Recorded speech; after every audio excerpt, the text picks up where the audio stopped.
Okay. Your Honor, this is case number 233 on the calendar, Madam Owens versus Potter. Parties have been sworn in, Judge. You may be seated, sir. Have a seat. Mr. Owens, you and Miss Potter lived together starting, I believe, in April of 2006. Is that right? According to your complaint, when she terminated your relationship, she kept and then sold, according to you, a television that belonged to you. Yes. Miss Potter says she knows absolutely nothing about this television set. She went away for a brief period of time after the separation. When she came home, the television set was gone. It's a big television set. Big television.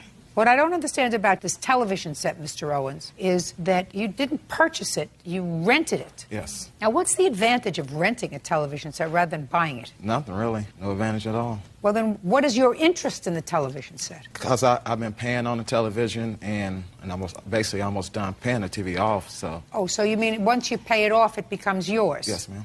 So it's a rent-to-own? Yes. How much had you paid for it so far? I paid off $2,368 on the TV. And how much was the whole shebang? $3,668.70. And how big a television was it?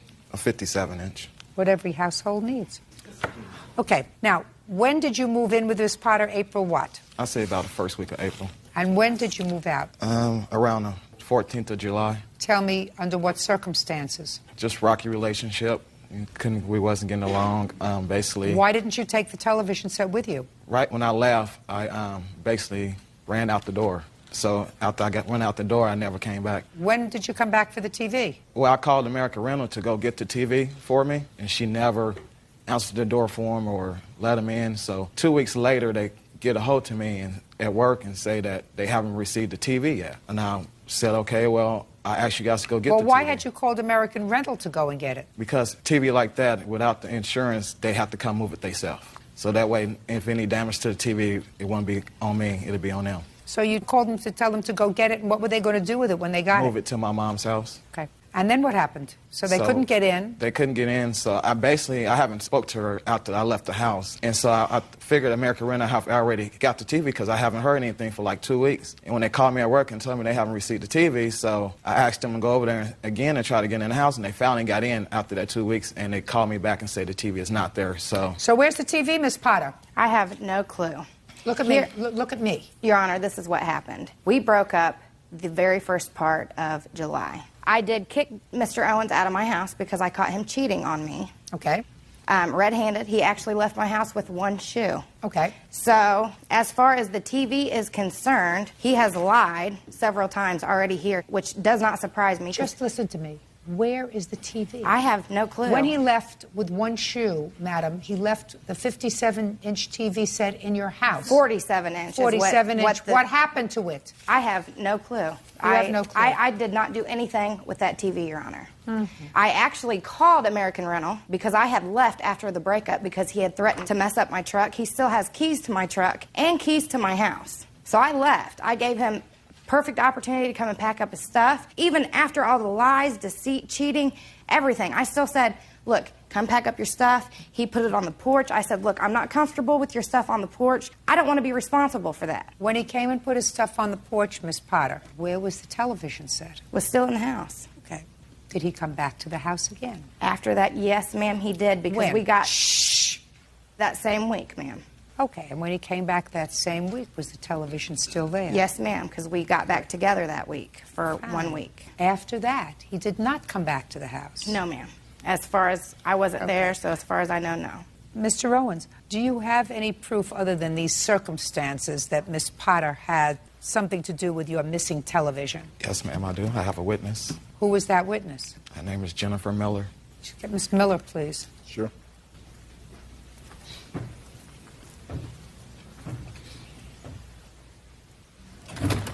Jennifer Miller?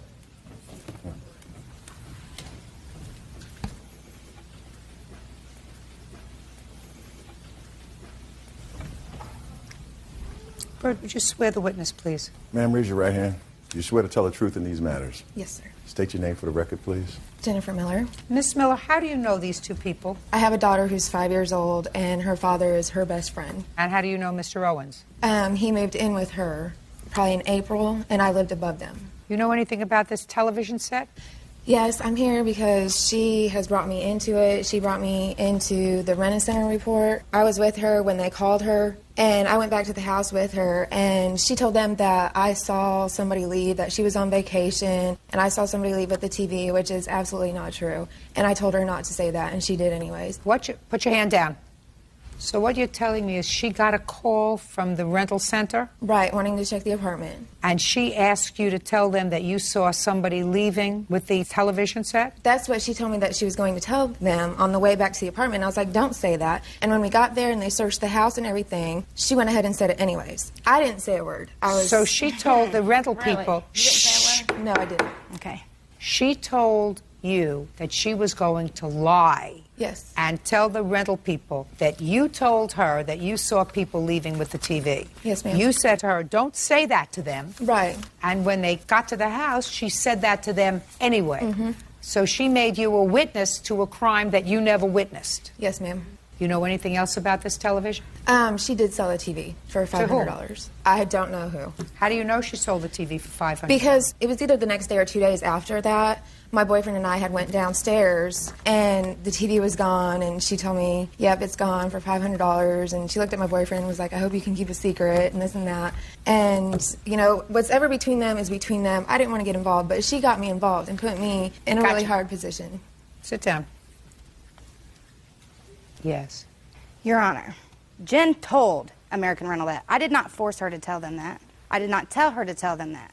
That is what was told to me. Like I said, I was not in town. Miss Potter, listen to me.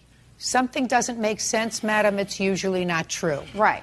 But if I'm speaking, I mean, I absolutely believe her that you got a call from the rental people. You were together. Why in the world would she make up a story about seeing strangers come and take this television out of the house? Why would she do that? What interest would she possibly have in that? Ma'am, I know exactly what interest she has in that. Well, tell me, I'm curious. Mr. Owens made her feel like she was going to get in trouble for it.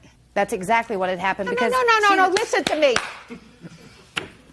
I'm not asking you what happened after the statement was made, madam. What I'm saying to you is, why in the world would she make the statement to begin with? You don't know. Judge Judy continues in a moment. Tell me about the accident, sir. He doesn't remember that because he was drunk. You want me to hear your case?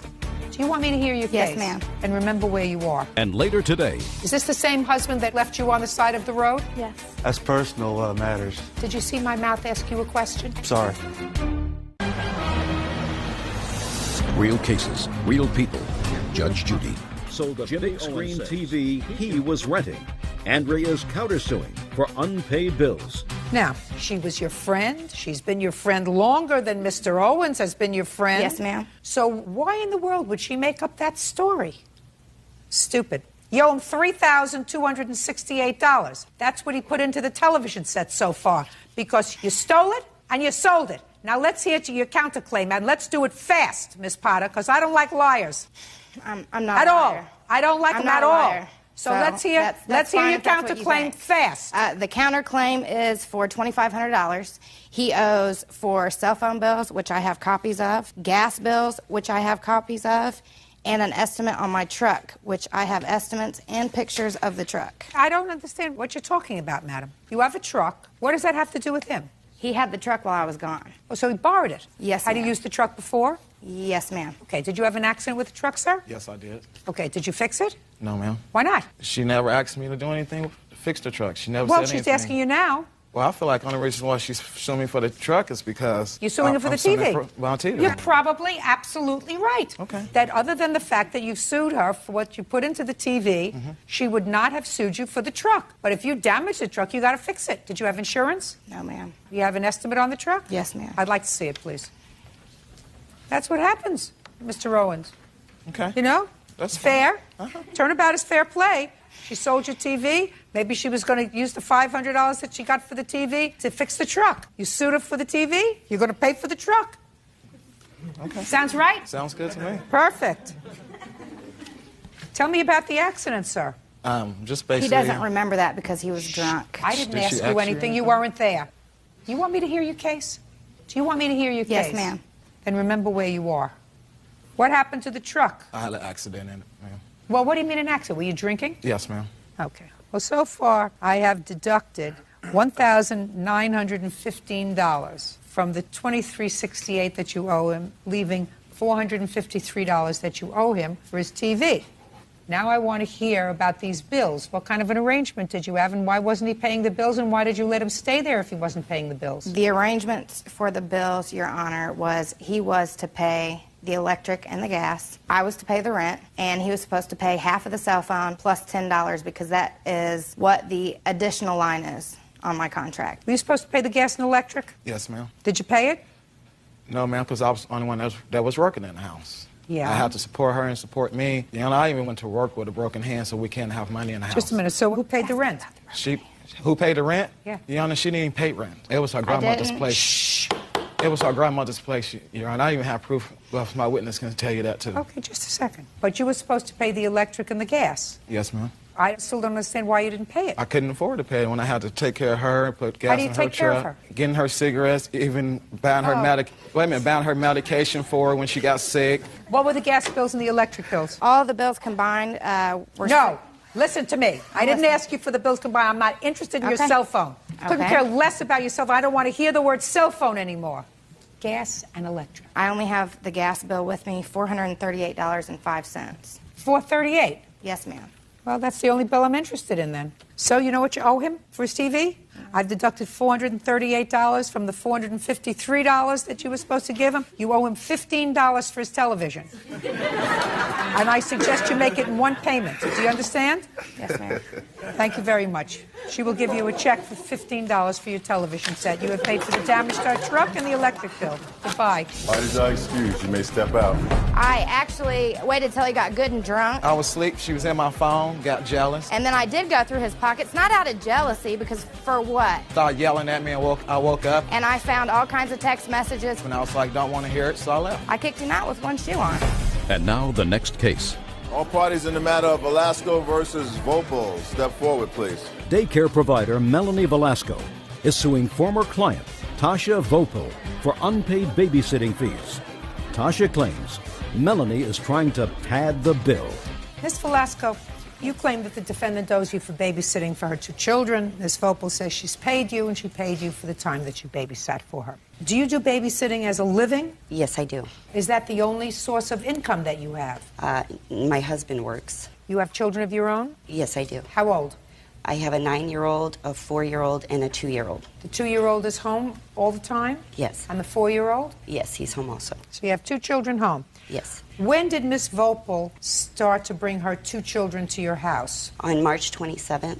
How did you find her, Miss Vopel? I was going through the paper, and I was just calling different ads for caregivers. Did you meet her before you decided to send your 2 children to her home? I did. When you spoke to her on the phone, did you ask how much she charged? Yeah, I did ask her how much she charged. She told me $80 a week, something to that effect. $80 a week per child. Right. And I had 3 children, so I knew that that wasn't going to be affordable for me, and I expressed that to her, and she said that we would work something out. Did you bring 2 children to her or 3? Just 2. I only decided to take my 2 boys. My daughter was little. And how many weeks did your children stay there? They attended not quite a month, but they did not go every day of the week. They don't have to go every day. That's your problem. I read your answer. You said you paid her $200, and the $200 covered the days that the children were there. They weren't always there because they were sick. Sometimes you didn't take them for whatever reason. That has nothing to do with Miss Velasco. You had a contract with her. Your contract provided for $80 a week per child, $160 a week for the 2 children. They were there for 4 weeks, according to what you both seem to agree was the tenure of their time. So, all things being equal, 160 times 4 equals $640. That's what you should have paid her. And if you only paid her $200, then you owe her $440. Why would you think you owe her any less? Well, she never stated that I had to pay her for days that my children did not attend. And when the children didn't attend, would you call her that morning and say somebody can't come? If it wasn't that morning, it would be the night before. All right. Now, Miss Vopel, let me explain something to you. Miss Velasco supplements her family's income by babysitting for children. If she's contracted with you to take care of your 2 children, she can't have other children. She can't have a whole host of children because she has 2 children of her own she's taking care of. It would be irresponsible for her to take care of more than 4 children at her home. So she has contracted with you for her source of income at $80 a week per child. You can't say, well, I'm not bringing my child today, I don't have to pay. Don't you get that? I don't understand why I should pay for services that weren't rendered. Hello in there. Who is this person? My husband. What kind of work does he do? At the time, he was installing underground cable stuff. Is this the same husband that, according to the plaintiff, left you on the side of the road? Yes. And he is not the father of these two children? No. That's personal matters, sir. Let me explain something to you. Did you see my mouth ask you a question? Sorry. Let me ask you this question, madam. Did you ever work for a living? Yes. What kind of work do you do? At the time, I was working at Steak and Shake. Were you paid by the hour or by the week? By the hour. Well, did you ever have a weekly job where you got paid by the week? No. Then maybe you don't understand, so I'm going to give you the benefit of the doubt, and I'm going to try to give you an example. Let's say you had a job where you were paid by the week, $500 a week, and you were working at Steak and Shake, and that was your weekly salary, $500 a week. And you worked there for years. That was your salary, $500. You got a paycheck every 2 weeks, $1,000. And one day the owner of Steak and Shake says, you know, I'm going to take my wife and my children to Disneyland. So I'm going to close the store for 2 days. And I'm going to close the store for 2 days, and I'm not paying you. And you can say, well, you can't do that. My salary is by the week. I don't get paid by the hour or by the day. We have a contract. And your contract with me is you pay me by the week. If you decide to close your business, you can't not pay me. And your boss says to you, well, you didn't render any services for those 2 days. And you say to him, but that's not my fault. I was ready, willing, and able to come to work. You closed the business to go on vacation. Do you get it? I do understand. There is a difference between an hourly employee or a daily employee where you're notified a day before or a week before, here's your schedule. I'm closing the business. I'm not giving you hours that day. But when you're a weekly employee, you get paid as long as you're ready, willing, and able to work. She got paid by the week, $160 per week to take care of your two children. And if you chose to go on vacation to Disneyland, that doesn't mean she doesn't get paid. Or if you chose not to go to work, or if one of the children was sick, whatever reason, or if he left you behind some shopping mall because he had a problem. What did she give you, Ms. By the way, I would tolerate that she for never about paid a me a second dime. and a half. Nothing. Nothing. Judgment for the plaintiff in the amount of $640. That's all. Why is our excuse? Yeah, this is case number 227 on the calendar in the matter of Roadcap versus Adams. Parties have been sworn in, Judge. You may be seated. Mr. Roadcap, this is your former wife. Yes, ma'am. You have been divorced for how long, sir? Since August of 2004. And you have one child? Yes. A daughter? Yes. And that child is currently living with you? Yes. After a protracted custody dispute? Yes. Is that correct? Correct. This is your claim. You claim that subsequent to the divorce, you made 2 loans to your wife. Mm-hmm. You want those 2 loans repaid. Yes. You also claim that when she moved out of a house that you own, she took property that did not belong to her. Correct. She had been living in a house that you purchased at some point after the divorce in order to give your wife and daughter a home. She had what you term a rent-to-buy situation with the home. Correct. She was supposed to make the payments on the mortgage. Subsequently, you claim that she failed to maintain the house. You took possession of the house. And when she moved out, she took property from the house of certain appliances and things that belonged to you. Correct. The former wife says that you did, in fact, make 1 loan to her for some bills. That loan was repaid with certain small cash payments and a pool table that she gave you in exchange for the rest of the money. The second loan that you made to her was really not a loan, which was something that had to do with the line of credit that you had on the house. And since now you have the house, it's your problem. And the property that was taken from the house was hers. That's your defense? Yes. Okay. When was the first loan and why, Mr. Roadcap? The first loan was in November of 2005, and it was for $1,855. And it was because she had gotten Behind in her bills? behind. She had just resigned from the job that she had. Did she call you? Yes.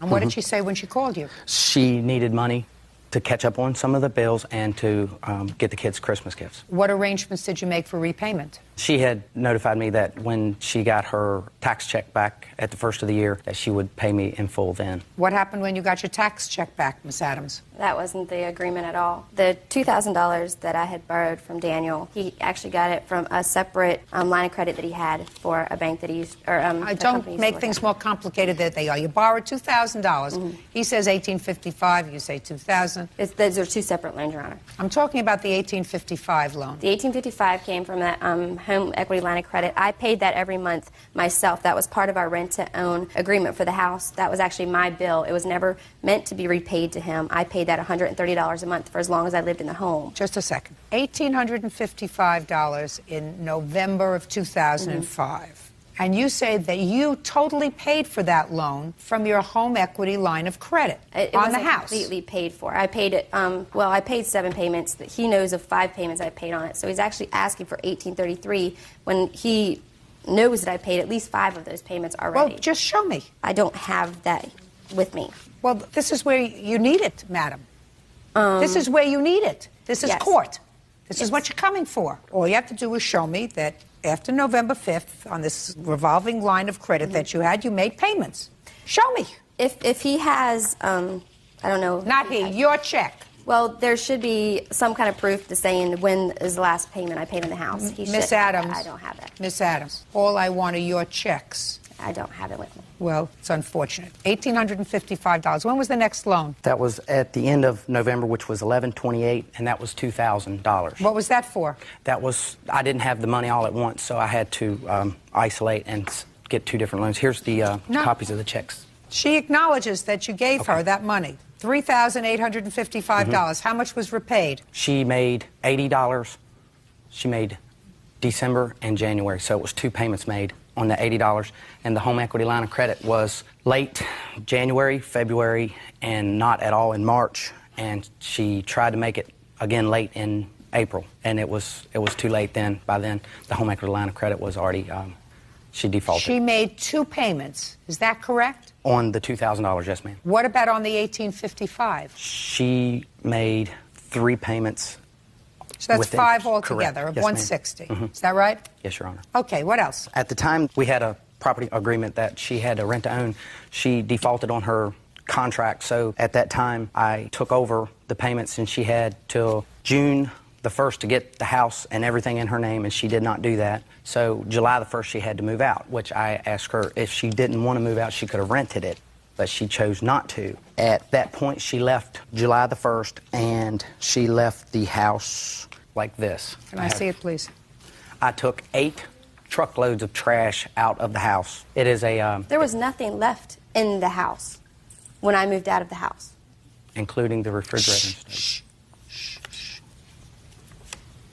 How many children do you have, Miss I have Adams? 3 children. Only one of them is yours? Correct. How old are the other 2 children? My oldest will be 13 this month, and I have a 10-year-old son. Are they living with you? Not at this time.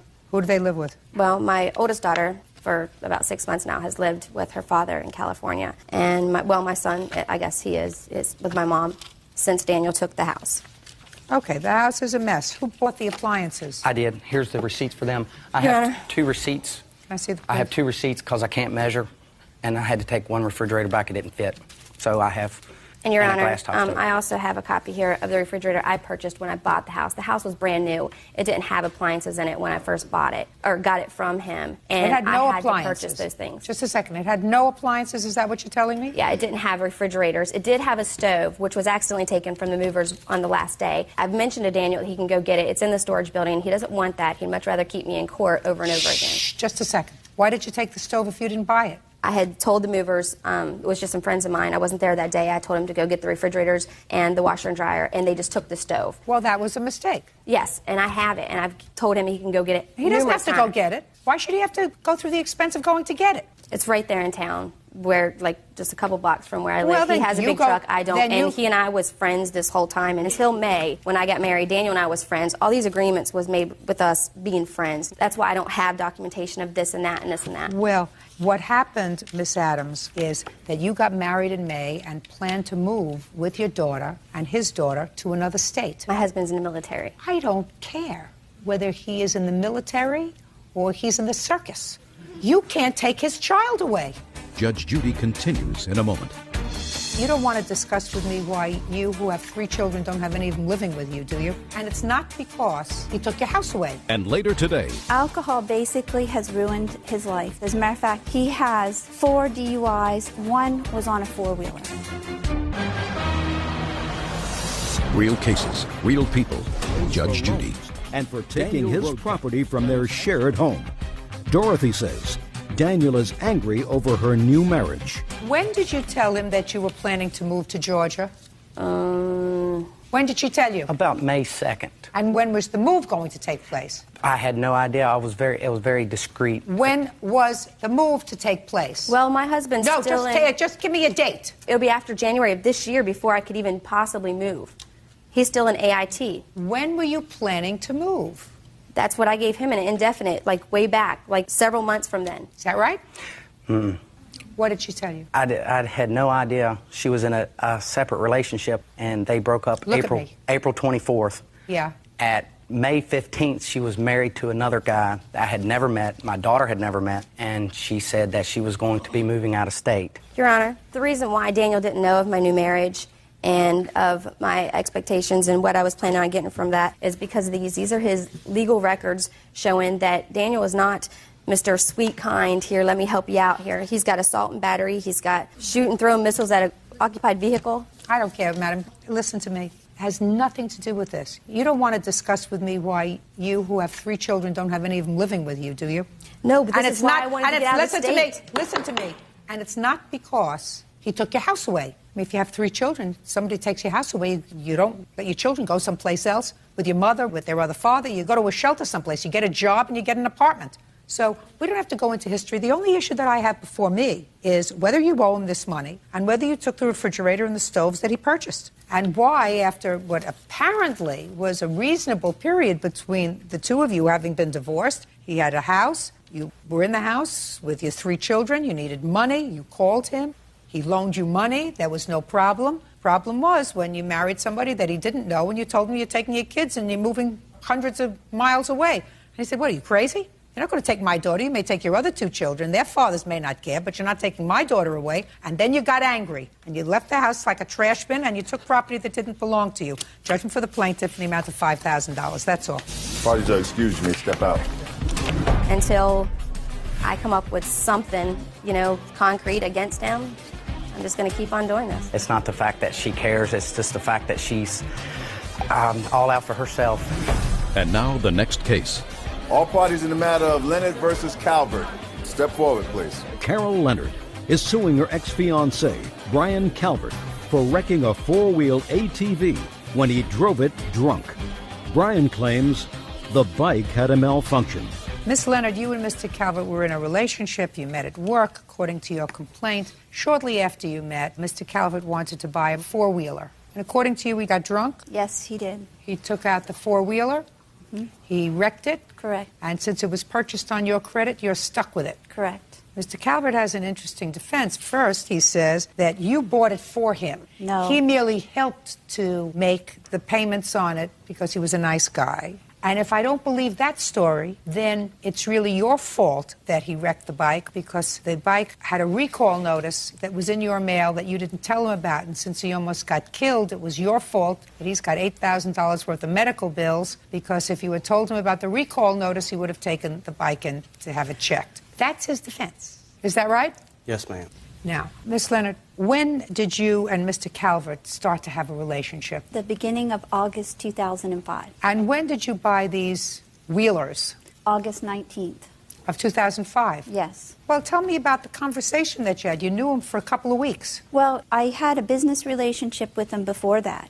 And then I did start dating him. And he said he wanted to buy the 4-wheeler. We call them bikes. But his log home hadn't sold yet. It was going to sell in September. And he said if I bought it, he would have it for my birthday. My birthday's August 31st. And then he would pay me for it when his log home sold. What do you mean he would have it for your birthday? So he was giving it to you as a birthday present? No, we were going to go. They're actually a lot of fun to ride in West Virginia. And we were going to go on a big ride for my birthday. When did you and Mr. Calvert separate? Shortly after this accident, the beginning of May. Okay. Now, how many payments did he make on the bike? Probably about 3. And what happened?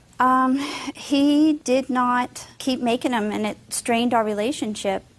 And the problem really with Brian and with this whole incident is that he has a serious alcohol problem. And alcohol basically has ruined his life because we had a good relationship when we were together. He didn't drink, but when he does drink, it's a nightmare. He either goes to jail or he goes to the hospital, one or the other. And that's what happened with this. As a matter of fact, he has 4 DUIs. 1 was on a 4-wheeler. You still didn't tell me what happened when he stopped making the payments. If he Nothing. made 3 I made payments. the payments. The accident was in May of 2006?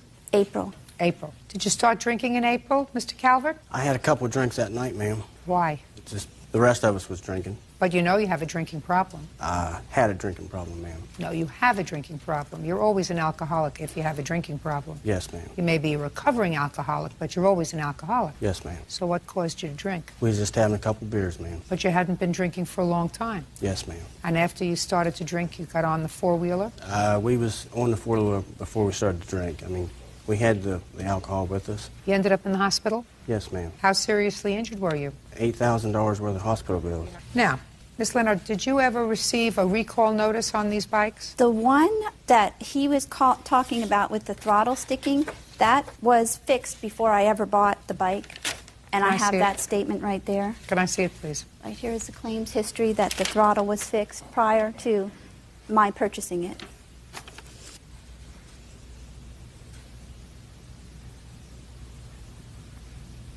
Have you seen this, sir? That the throttle that you complain about was fixed? And the repair was done August 19th of 05, when it had 2 miles on it. On that bike, it wasn't, we bought the bikes before that. I mean, No, sir, I don't care when you bought the bikes. Just listen to me. This indicates that on the VIN number of your bike, that throttle problem was repaired, looks like before it was purchased. The repair was done on the 19th of August, which is the date that it was purchased. Do you understand? Yes, ma'am. You want to look at this? No, ma'am. So the throttle didn't freeze, sir. Your brain froze. So that takes care of the second defense that you had. The throttle was fixed at the point of purchase. So if there was a recall notice generally sent out to everybody who had this bike, yours had already been fixed. So let's not deal with that piece. Let's deal with the fact that it was bought for you. You want to tell me that story? Yes, ma'am. I'm listening. Her son wanted a different bike at the time, and she said, no, we're buying this bike because, I mean, that's the bike that she said, you know, I preferred to get. So that's the bike she got. For her son? No, it was too big for her son. Just a second. I'm not following you, sir. I mean, if you're trying to confuse me, you're doing a very, very good job, and I'm not easy to confuse. The bike was bought for me, ma'am. You mean as a gift? Yes, ma'am. Then why did you make payments on it? I helped her out when she needed help when making the payments on it. Well, explain that to me, sir.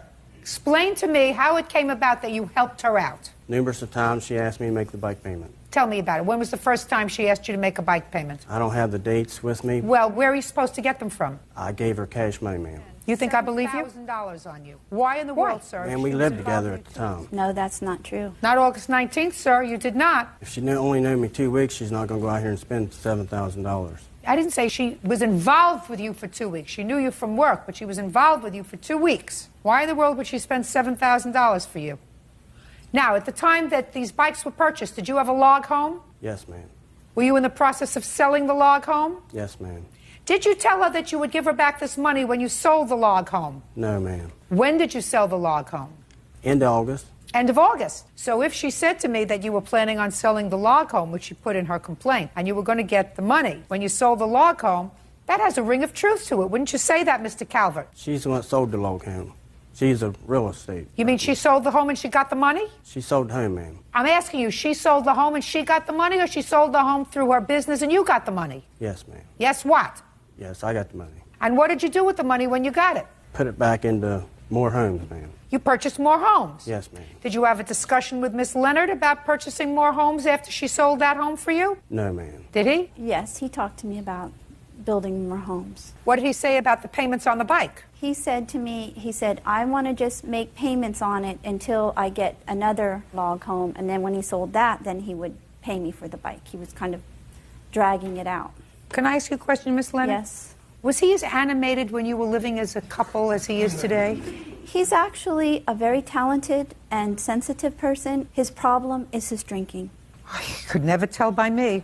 What's it going to cost to get this thing fixed? I have an estimate for $5,800. May I see it, please? How much is left to pay off on the bike? $6,550. And you have no insurance? I have no insurance. Why? This is good for anyone else who purchases a four-wheeler. Your homeowner's insurance does not cover those, and when I purchased the bike, they told me my homeowners would cover it. No, you need individual insurance for these things.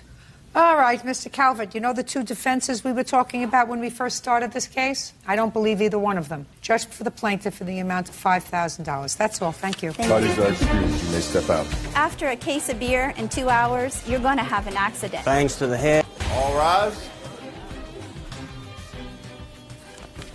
Now, this is case number 160 on the calendar in the matter of Hunzinger versus Moss. Parties have been sworn in. You may be seated, sir. Have a seat. Miss Hunziker, this used to be your boyfriend. You lived together for a period of time. Your complaint is threefold. First, you say that you made a loan to him a little over a year ago. Mm-hmm. He needed some money for a lawyer and for some fines. And while he paid you back some, he still owes you money. Yes, ma'am. Second, that you ultimately broke up with each other. You moved out of the apartment that you were sharing and both contributing to, with the understanding that Mr. Moss was going to pay the rent. He ended up not paying the rent, and in order to preserve your credit, you paid the rent because you were also on the lease. Yes, ma'am. And then some nonsense about a cell phone. I hate these cell phone cases. You know, I think that they ought to abolish the ability of people to get cell phones for other people. If you can afford a cell phone, you get a cell phone. If you can't afford a cell phone, you don't get a cell phone. Aren't there still things on the street where you can put in a quarter and make a phone call? I'm not sure. It's been so long. I think that there probably are, or else you wait until you get home, or write a letter, or use a stamp, or something. I agree. But if you can't afford a cell phone out there in television land, don't get one. And don't get anybody else one. I want a copy of this for my kids. Would you do that? Yes. Yeah, I'll get you one. Thank you. Anyway, when did you move into this apartment together? February 13th of 05. And what was the rent? $425 a month, everything included. And your arrangement was that you split the rent? No, ma'am. We decided to, because I had more bills going out monthly, that he would pay majority of the rent and I would help him pick up whatever was left of the monthly rent. So how did you deal with that each month? Every week he would get money from his paycheck. He would put it in an envelope in the apartment. When rent was due, whatever money wasn't there to pay the rent in full, I would put in. Is that right? Yes, ma'am. So how much did you put in? I was anywhere from $50 to $100 a month I was putting in my own money that he was short. And what were you paying for? Car loan, insurance, student loans, credit card bills, the cell phones. Okay. And when did you move out? I moved out shortly after we broke up on July 1st. I called the landlord, said I was leaving, and told her why. Why were you leaving? I found out some stuff that he was doing behind my back, and that did not make me happy. And then we got in an argument. It got heated. I didn't like the situation, so I left. Did you make any arrangement with him about staying in the apartment, or did you just leave? I left, and I called the landlord, told her where I was and why I left. She said that if he would agree to go on the lease. That's hearsay. Now, she left in July. Yes, ma'am. When did you leave? I left in August, I believe. Think carefully. I think it was September, October. Think carefully before you give me an answer. October, August, ma'am. September, or October? October, ma'am. Mr. Moss, I want you to try not to irritate me, sir. Yes, ma'am. I have a very low threshold. Yes, ma'am. So you left in October? Yes. October what? Beginning of October, ma'am. I'm not sure what day. I believe it was the 7th. 7th. Well, the 7th is into October, so you owed rent for. You left in July, so I assume you paid July's rent. No, ma'am, I didn't. Why not? Because he obviously had paid it because they didn't notify me that he didn't. Did you pay August's rent? Yes, ma'am. September? Yeah, I believe. Not yes, all of it, ma'am. Not all of it. I think you should have stayed with her because she can finish your sentences because you're having these mind lapses. Yes, ma'am. How much of October's rent did you pay? I believe about a little over $200, ma'am. October? October, nothing in the beginning. $425 in October. And how much of September's rent did you pay? Little over $300, ma'am. How much? I ended up having to put in, with his late fees and the remainder of the rent he didn't pay, it was $157.50. Plus the $425 for October. Yes, ma'am. And what about November, December, and January? What did the landlord do with November, December, and January? Do you have an agreement with him? I have their paperwork right here. Can I see it, please?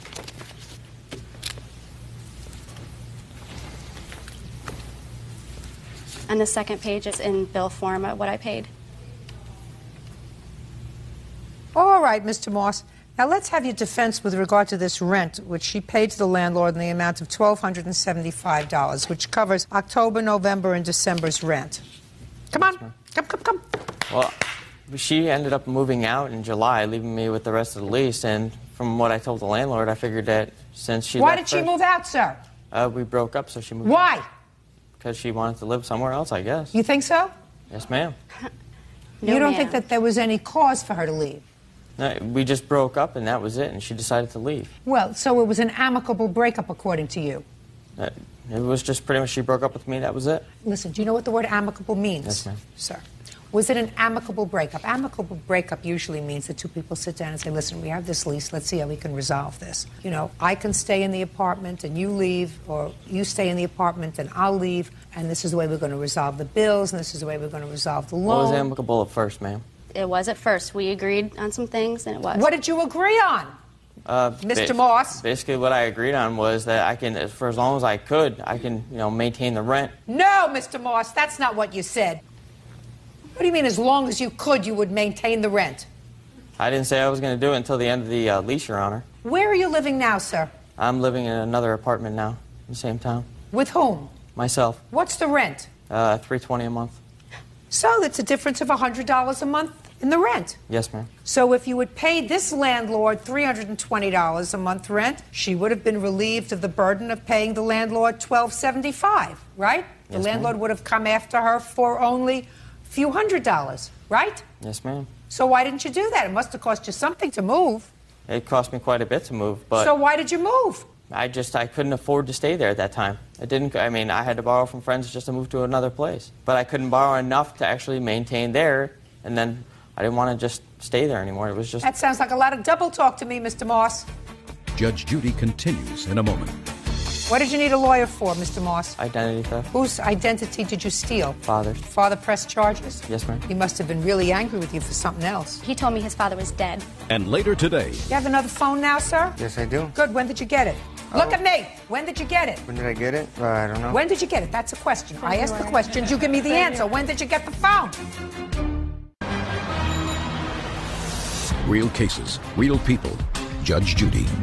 Nicole Hunsinger claims ex-boyfriend Brian Moss owes for rent, a cell phone bill, and attorney fees after he was arrested for identity theft. Okay. Now let's get to the loan. When did you make this loan and for what? It was for attorney. What did you need a lawyer for, Mr. Moss? I had another court case, Your Honor. What kind of court case, sir? Criminal court. For what? Identity theft. And? Whose identity did you steal? Father's. Your father's. Yes, ma'am. How much money did you rack up before they found out? $1,087, ma'am. Father pressed charges? Yes, ma'am. He must have been really angry with you for something else. I haven't talked to him about 7 years, ma'am. Apparently, he told me his father was dead. No, ma'am. Okay. Did you receive probation in that case? It was gotten rid of. You had an adjournment in contemplation of dismissal for 6 months? Yes, ma'am. Did you have to pay restitution? Yes. And what was the restitution? $1,087, I believe. And fines? No fines. And how much was the lawyer? Lawyer was $1,500, and that was it. And who gave you the money? Miss Hunsinger. But the retainer wasn't all the way borrowed. Shh. Sorry. How much did you pay her back? I paid for the first few of the monthly payments of the lawyer's fee. How Actually, much? the loan fee. I'm not 100% sure, ma'am. It was like 4 months. How many months did he pay you back? He paid for the first 5 months of my loan payments. And how much were the loan payments? They were $113.35 a month. Why did you stop? Because she had left, I had lost contact with her. She asked for the phone back, and that was it, and I hadn't seen her since then. I only seen her once or twice. Yes, ma'am. So at this point, Mr. Moss, we are acknowledging the loan Yes, ma'am. in the amount now, according to you, of $2,142. Yes, ma'am. See what he said about this? in his answer. I didn't hear anything. She never said I had to pay her back. She didn't. I did that on my own record. He gave me his word. Okay. So far, Mr. Moss, I find the following, sir. That you had, according to you, an amicable initial breakup. Yes. The discussion was, and this is what I find, not what you say, Yes, ma'am. that you agreed to stay in the apartment and she was leaving. Yes. And if you agreed to stay in the apartment and she was leaving, that means that you agreed to cover the rent. And you didn't. And I have verification from the landlord that you didn't pay the rent and that she did. And that, as a matter of fact, you moved into another apartment at practically the same rent. So you really could have stayed there and maybe been shy a couple of $100, not the $1,275 that she had to kick in. So I believe that you had an agreement with her to stay there for the duration of the lease. Did you move someplace else? Yes, ma'am. Where did you move? I moved across town with a friend. You pay rent? Yes, ma'am. How much? $465 split half, so it's for $232.50 a month I pay. Maybe if you had a friend, Mr. Moss, you could have gotten yourself that kind of situation. In any event, I also find that you owe her for the remainder of this loan that you stopped paying. That's $21.42. Those two figures together are $34.17. Now, I want you to do this cell phone really fast. I can... Miss Hunsinger. Real briefly, yes. Really fast, because you know how irritated I am with cell phones already? Yep. Go ahead. He's just said that we lost contact and this is why he wasn't giving me money. Well, the last loan payment I paid was August, which was a month after we had broke up. I did receive money for the August payment, so he had the cell phone in order to keep in contact, to make arrangements to get money to pay the bills. And, well, my cell phone bill here of 5,977 minutes. 5,977 in one billing cycle. Everything in this that's highlighted orange is a number, a dating service he was calling, and porn numbers on my dime. What months was he doing that? From April of 05 to October of 05. While you were even living, when while you were living together? Yes, ma'am. He was calling a dating service when we were together. Why weren't you getting the bills? It was your phone. After the first 2 billing cycles of our cell phone bill, they stopped sending a detailed bill. Well, after I allowed him to keep the phone, to keep in contact with me, I got detailed 60-page bill for one bill. Should have gotten it before, Miss Hunsinger. Yes, ma'am. I know. Should have gotten it before. Because you're going to deal with that cell phone bill. It's going to make you smarter for the future. Going to make you smarter and stronger. Mm-hmm. It will. He will. He's going to never again. Good girl. Who is this? That's my stepfather. Looks like a nice man. All right, Mr. Moss, there are no free rides in this world, sir. You owe her $3,417. You're a very lucky girl. Thank you, ma'am. Right? Thank you. The first mistake that you made was, as soon as you found out that he had stolen his father's identity, you should have packed your suitcase and fled. I'm aware of that, but and he told me he was dead. He told you He told me his father was dead until and it he was got okay charged. to steal his identity because he was dead? He came back from the dead and... Do you understand what I'm saying to you? Yes, ma'am, I do. You know, I do. You have to hire a lawyer, and in order to get an adjournment and contemplation of dismissal, unless the DA is not playing with a full deck, which is an ACD, which is what he got, he has to plead guilty. He has to say, I did something wrong, which he sort of acknowledges that he stole his father's identity. And you had to know that in your soul, right? How old are you? I'm 26. 26. And you? 25, ma'am. Is this your first arrest, sir? No. Got it? Kiss the ground. Look up to God and say, thank you, God. Before I got further involved with him, before I made a baby with him, before he took everything that I have for now and the future, move on. Yes, ma'am. Kiss Parties are excused. You may step out. I just think it's wrong, but, I mean, there's nothing else I can do about it, so. A slime. That's all I can say. He's a liar. It was just funny because everything was a gift until we broke up. Nope. Not a gift. He knew they were loans, and he agreed to pay him back. Basically, she was trying to hold everything that we ever had together over my head, and I just couldn't take it anymore. He's a liar. He's a criminal. He's a liar. Pretty much, we just didn't see eye to eye on so many things. I won't trust again. It's going to take a long time. And now the next case. All parties in the matter of Candler versus Velasco. Step forward, please. 21-year-old Jamie Candler is suing her best friend's ex-boyfriend, Jose Velasco, for cell phone bills and a disconnection fee. Miss Chandler, Mr. Velasco was the boyfriend of your girlfriend. Yes. They are no longer in love. No. Are you the girlfriend? And who is this? It's the ex. That's the girlfriend. I could have told you that. But while they were a couple, you decided to be a good sport and get Mr. Velasio a cell phone because he couldn't get one on his own, with the understanding that he was going to take care of the bill. So far, is that about right? Yes. Correct. Yes. And then there was a fight between Mr. Velasio and his girlfriend. Correct. Yes. That would be you. And it is your claim that he stopped paying the bill and ran up a bill, hundreds of dollars, and you want him to pay it. Correct. Mr. Velasio says he paid the bill when he had the phone. You shut off the phone for no valid reason other than the fact that When we broke up. they weren't together anymore. Correct. Right? And he's not paying for a phone that he had no use of. When was the phone turned on? It was turned on in February of 05. And when was it turned off? January of 06. That's when she turned it off, Your Honor, because I stopped using it about September, October. That's when I got my new girlfriend. And when they found out... September of 05. Yeah. You stopped using the phone. Well, that's when she turned it off because they found out that I had a new girlfriend. Well, what I'm asking you is, when was the phone no longer in use? I'm not sure when he stopped using it, but he asked me to suspend the account so no more further charges could be added to it, and that was done on January 11th. And on January 29th, they suspended the account completely because there was no payments on the account, and it ran up over $1,000. Let me see the bill, and let me see the phone calls that were made and when.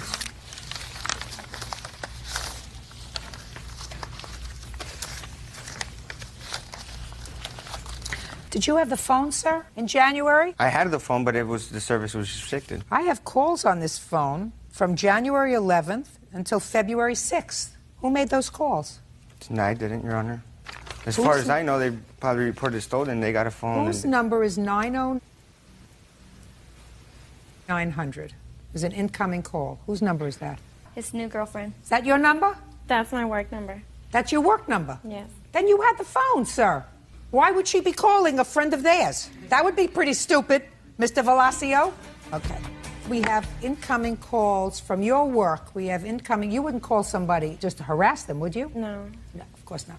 4,900, 1, 2, 3, 4. I didn't ask you to sit up.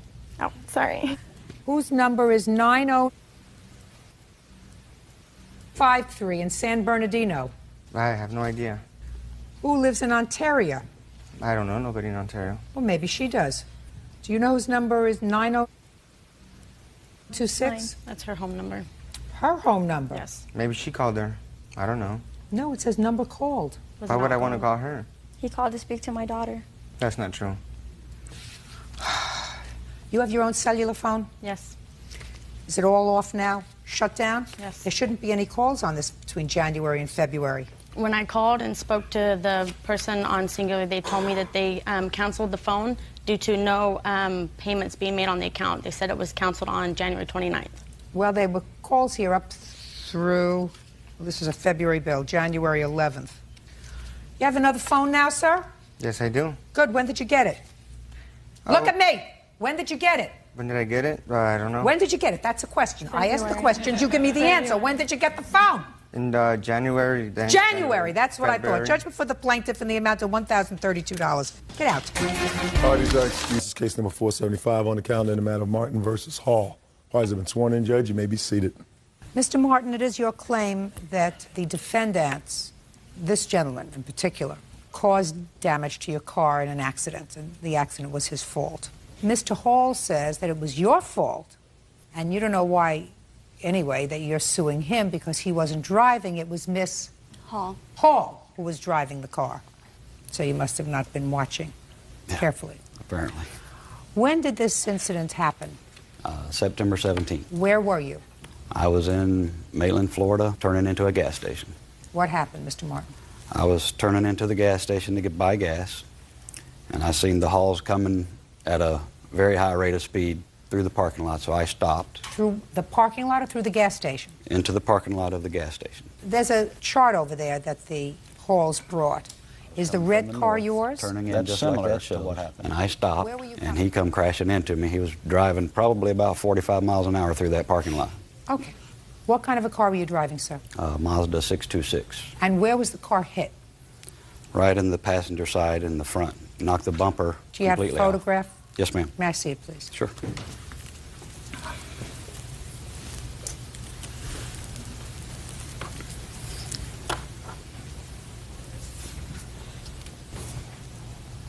there damage to the hood?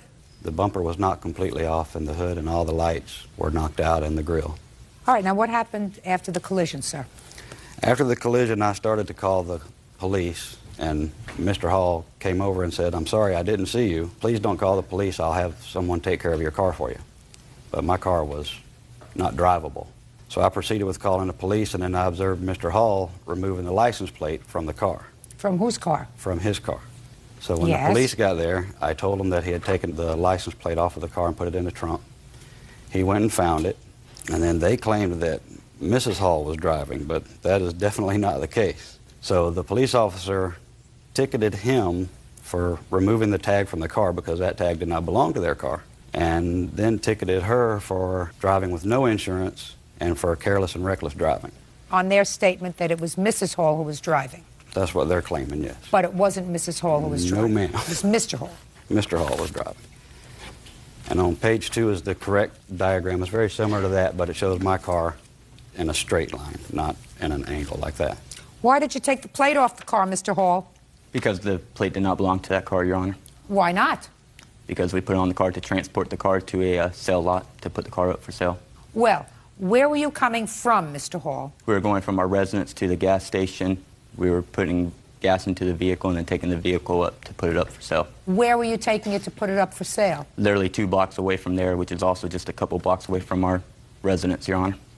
Well, Mr. Hall, that doesn't make sense, sir. It doesn't make sense that why you would be putting gas in a car to take it to a place for 2 blocks. Because it was on dead E, and we're afraid the vehicle would run out if someone was to test drive it, Your Honor. Huh. When did you buy this car, sir? A few weeks before that, Your Honor. From whom? You're looking down at your feet, sir. I don't remember the name, the gentleman's name, Your Honor. Did you have a bill of sale for it? No, ma'am, not on me. Did you have it then? No, ma'am, I did not. You're pretty slippery, sir. Show me where your car was hit, sir. Yes, ma'am. Which is your car? The blue car, Your Honor, is our car. Right. I got it. And our car was hit Now. right where the highlighted spot is. I see it. But you passed the gas tank, sir. Did you put gas in the car already? Yes, ma'am. Who put the gas in the car? I believe I did. And I ran I want inside. you to think. I want you to think. Who put the gas in the car? I put in the gas, Your Honor. Do you have a license to drive a car? I do, yes, ma'am. Did you then? It was suspended, Your Honor. So the answer is you did not have a license to drive then. No, ma'am. So you had no license, no registration, no insurance. Yes, ma'am. So there would have been a good reason for you to lie to the police and tell them that your wife was driving when you were driving. There would have been a reason and a motive because you would have been taken in There would if you have were been. driving on a suspended license. Isn't that correct, sir? Yes, there's also a reason why I let her drive, because she is legal and not suspended. Listen to me very carefully, sir. On your best day, you're not as smart as I am on my dumbest day. I understand, Your Honor. Good. My question to you was, there was a reason for you to lie to the police, to tell them that your wife was driving the car. There would have been a reason because you had already had your license suspended, right? Yes, ma'am. For what? For not paying a seatbelt ticket, Your Honor. Baloney. Now, where did you get the license plate from, sir, that you put on this car? From one of our other vehicles. How many other vehicles do you have? 2, Your Honor. Who insures them? My wife and I do. With what company? Progressive, I'm sorry. And were the other 2 vehicles insured at the time of this accident with Progressive? Yes, ma'am. May Why not have been. was... What? Excuse me, Your Honor. May not have been with Progressive. Progressive is our current one, I believe. Well, why don't you tell me, sir, because it's very easy to check. Why don't you tell me, what was the other company that you were with back in September that insured your other 2 cars? I don't recall the insurance company off the top of my name, Your Honor. Off the top of your name, you don't... Off the top of my head, I'm sorry. You don't. I'm nervous. You're nervous because you're lying, sir. And you know that I'm going to be able to prove that.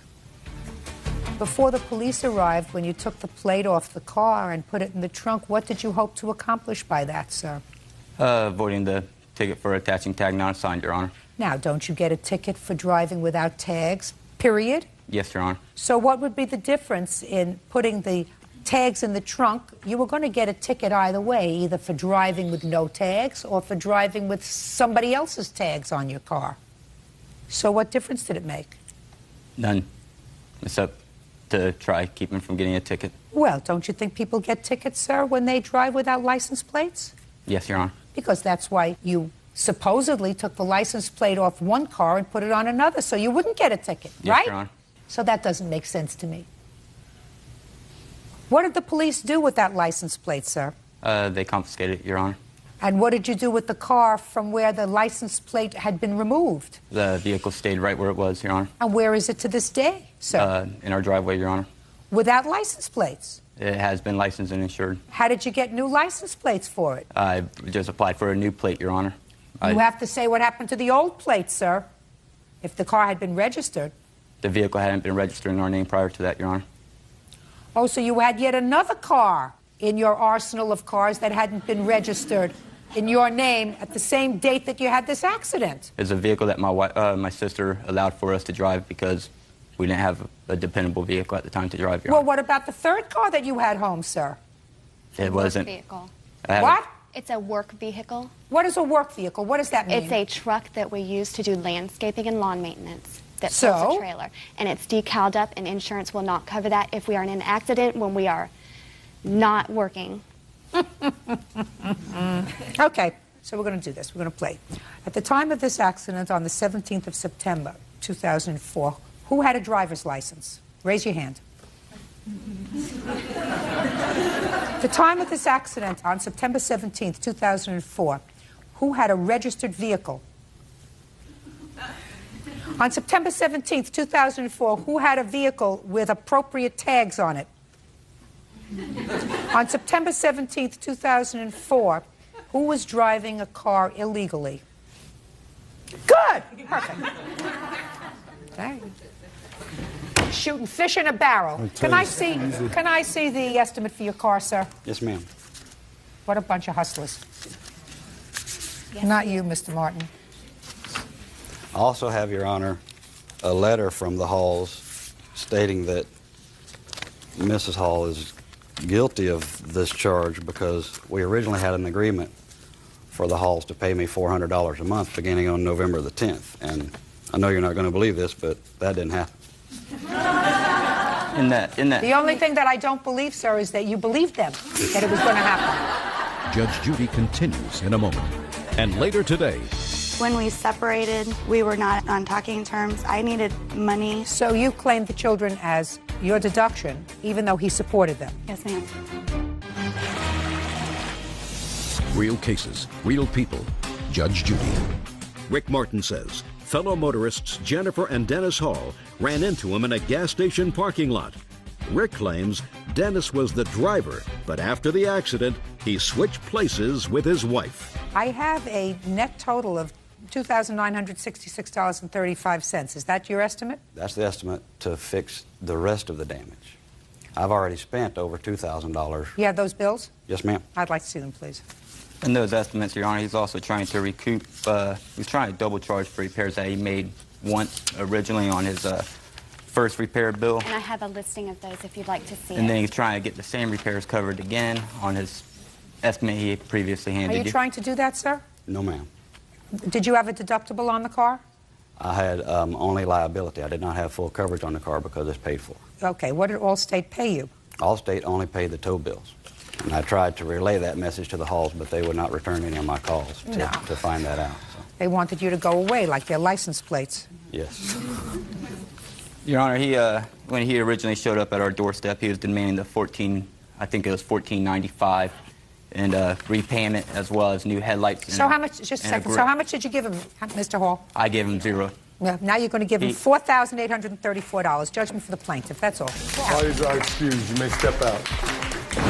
The first thing I thought was they were going to drive away. We like to buy and sell vehicles, and my husband was in the back seat. I didn't ask him what he was doing. I took a photograph of the license plate. I could still tell you the number of that license plate right now. When the gentleman hit us, my husband bounded out of the back seat, driver's side, and of course everybody thought he was getting out of the driver's seat. I think that they're professional con men or deadbeats. I don't know. When Jennifer asked to see some type of receipts or anything, he didn't provide any. Instead, he just went and got additional estimates and came up with this claim with that. When I went to his house, he told me that I was not the first person that he ran into. That would be why he doesn't have a driver's license. And now the next case. All parties in the matter of Conger versus Tates, step forward, please. Plaintiffs Chuck and Karen Conger are suing the father of their grandchild, roofer Jeremiah Tates, for the cost to fix a '97 Ford Escort. The Congers claim Jeremiah's driving caused the transmission to blow. Mrs. Conger, you have a daughter whose name is Brenda. Correct. Let me guess, Brenda. Yes. Your stepdaughter. Yes, ma'am. And this is a convoluted story of a car, a 1997 car, that was purchased for your daughter and the defendant, her then boyfriend and father of the two children. And the arrangement was that the two of them would pay you back for the car. Mm-hmm. Well, then they had an off-again, on-again kind of arrangement. And at some point, Mr. Tates took the car with your daughter's permission because she got a new car. Mm-hmm. And he was driving the car and making the payments. Yep. And then the engine blew on the car, and he had the car towed to your house, and he said, I'm not making payments on it anymore. So you want him to pay for the repairs that you did to the car in order to get it up and running because you still have the car. Correct. That's really what the lawsuit is about. You want him to pay for the repairs. Mm-hmm. And Mr. Tate says, I only drove the car for a couple of months. Brenda has always driven that car, right? Correct. So why are you looking to me to pay for the repairs?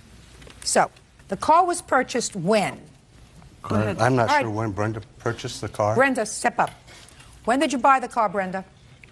The car was purchased, I want to say, in 2001. Okay. And it was purchased in your name? Yes, ma'am. Is it still in your name? No, ma'am. Whose name is it in? It is now in my mother and stepfather's name. And who drove the car in 2001? I did all the driving. Jeremiah did not have his license. Okay. You did the driving in 2001. Who did the driving of this particular car in 2002? I did. Who did the driving of this car in 2003? I did half of it, and then Jeremiah took over. Okay. Now, when did Jeremiah take over the car? October to May. To May of 04. May of 2004. How did he come to have possession of the car? We were trying to work on things, and we just couldn't do it. So when I left, I also had another automobile. Jeremiah had his... Just a second. When you left, what do you mean you had another automobile? Oh, I'm sorry. When Jeremiah and I separated, I took my income taxes and I purchased a SUV. So for him to have transportation for his work, he also goes to a school and he has children. We just talked about it, and he was going to take that The so he would have Explorer she had was paid off with the taxes she got back from our two kids, claiming our two kids. So, I mean... Did you support them? Yes, I did. Is that right? Yes, ma'am. Why did you claim them both that year? He was the sole supporter of the family. I did not work. I went to school, and I took care of the children. And when we separated, we were not on talking terms. I needed money. I needed to take care of my children and get a roof over our head. So you claimed the children as your deduction? Yes, ma'am. Even though he supported them? Yes, because when he claims taxes, he is paying the IRS right now, so he would not have received anything. I tried talking to him about it, but at that time we were What do you mean he's paying the IRS? He has back taxes. He used to own his own business, so he's doing Okay, stuff so like you that. wouldn't have gotten the money anyway, but No. at least she got the advantage of it. Is that what Yeah. you're telling me? Yep, basically, Your Honor. Okay, and how much of an advantage did you get? Not much. I think my return was only $3,100. $3,100. Yes, And you ma'am. got $3,100, and you actually did not support the children. He did that year. Yes. Fine. Who's driving the car now? My daughter is. Which daughter? I have a daughter. She's 16 years old. Her name is Brianna, and she's making payments on the car because we still owe money on the car. Great. How much do you still owe? A couple $1,000. I don't think he's responsible to fix the car. We have 6 months of where he's made payments on this car faithfully. That's absolutely right. He made payments 6 months faithfully. The car was not in his name. It's in your name. You chose to take the car, and instead of fixing it and selling it, you chose to give it to your daughter. That's what you chose to do. We just thought that he's the one that was driving it at the time, so we thought that he should be held responsible for... No, not necessarily. the debt. The engine could have blown when your daughter was driving the car. She drove the car for 3 years. Cut your losses. Well, he made payments on this car with faith, and if he would have taken out a loan, he would have had this car then. Shoulda, woulda, coulda. May I? Shoulda, woulda, coulda. You also could have fixed the car and sold it. I understand your view on I was the one driving, but I was the only one with the legal license. What? Well, if he would have had a license, his driving would have been just as much. So the problem, okay. Madam, you want to also explain the $3,100 that should have actually gone to the federal government and went to your pocket instead? I also worked. Oh, that's a lot of baloney. No, you said to me a moment ago that he was the sole support of the children the year that you claimed the children on your tax returns, and you did it because you knew that if he claimed the children, he would not be getting a refund because he owed for back taxes. So you claimed the refund. You needed money to buy a new car, which you took $3,100. You bought a new car. You gave him that one. Good. Leave him alone. Goodbye. Parties are excused. You may step out. Parties have been sworn in, Judge. You may be seated. Ms. Hesevich, it is your complaint that because of the defendant's conduct in reporting certain behavior that really never happened on your part, that you lost your job. You want to be compensated for that. Is that correct? That's correct. And the defendants say that they had some business dealings with you. They found your conduct unacceptable. They reported that to your boss, and they had a legitimate right to do that. Yes, Your Honor. Okay. What kind of business were you in? I sold the gutter cover to keep debris out of gutters. And how long had you worked for them? About 4 or 5 months. How did you find the defendants, or they found you? They called in, I think, on a radio ad. Is that true? That's correct, Your Honor. Yeah. Okay. What happened that caused you to call and make a complaint about the plaintiff? Your Honor, basically it was just Karen's behavior. We were very interested in the product. It looked very good, and I expressed to her in the beginning. Tell me what the product looks like. It's actually a sheet metal device that goes over your gutter to deflect the needles and leaves off the gutter and allow the water to go in. Awesome product. Anyhow, we were very interested in the product. Karen came out to the house. We asked her to do an estimate. She left me with a tape and a sample of the product. I expressed to her that I wanted my wife to see the tape because she wasn't home at the time. What date was that? I believe that was the Saturday, the 24th, I believe was that was the date, yeah. Anyhow, she expressed to me that she needed the tape back. It was her last tape. I clearly understood that and promised her we'd get it back to her. My wife got home late that evening, didn't get a chance to view the tape. The next day, she did, which was a Sunday. We in turn decided at that point that we had some friends that would be interested in the product as well. So we figured we'd hang on to it till Monday and get it back to her. Over the weekend, Karen left several nasty grams on my telephone, on my cell phone, expressing her desire to get the product back. The tape back. Right. Come Monday, she made a phone call or two to the house, which my wife, Whitney, answered, and she can tell you basically what took place there. She called me on the phone, and she says, I really need to get my tape back. And I said, well, I got a friend that owns a gutter company, and I wanted to let them see it to see if they thought it was credible, that it might work. And she goes, well, I really need to get my tape back. I says, well, do you only have one tape? She goes, yep, I only have one tape. I go, well, okay, fine. I said, come get it. And she did. On what date did she come? It was on Monday evening. Okay. Which would have been the 26th, Your Honor. Okay, Yeah, so what 26. happened when plaintiff came and got the tape? At that point, Your Honor, I'd arrived home from work, and I got a knock on the door, and it was Karen. She was obviously upset. I said nothing at first, went and got the tape, handed it to her, and said, I apologize that you didn't get it back as quick as you wanted based on the messages I retrieved. She was obviously upset. She got cranky with me and, grabbed it out of my hands and was obviously not real happy about the whole thing. And I said, Karen, the product that you're representing is awesome. I love it. We're interested in it. But the way you're treating me, I'm not going to buy anything from you. Her response was, I don't want to sell you anything. And I said, fine. Then I asked her to leave or I'd call the police. Now, several days went by, and I got a subpoena served to our house, and it referred to a Bruce Hesevich was suing us for something. Now, I never met a Bruce. I haven't got a clue who Bruce was. So I was shocked. I didn't know what it was all about. In doing further research, I recognized the last name, which is on the back of her flyer, Hesevich and then Karen. So What kind of subpoena did you get? I got a small claim subpoena that said my wife and I, who she never met, Your Honor, were being sued for loss of income, liable, malicious behavior, slander, and so on. May I see it, please? Sure. Now, in between during that week's period of time, had you in fact called the plaintiff's employer? Yes, ma'am. Well, you left that part out. I beg your pardon, ma'am. I did call the gutter people. I spoke to Mr. Steve, and I expressed my interest in this product. And I said a lady named Karen came to our house to show your product over the weekend, left us a tape. We wanted to view the tape for a longer period of time. She took it back, was very upset with me for keeping it. Can you please send me another tape? And he said, well, you're saying Karen? And I'm saying, yes, Karen. He says, well, I have no Karen working for me. He goes, there is a Bruce that works for me in that area. You sure it wasn't a man? I says, no, it was a lady named Karen.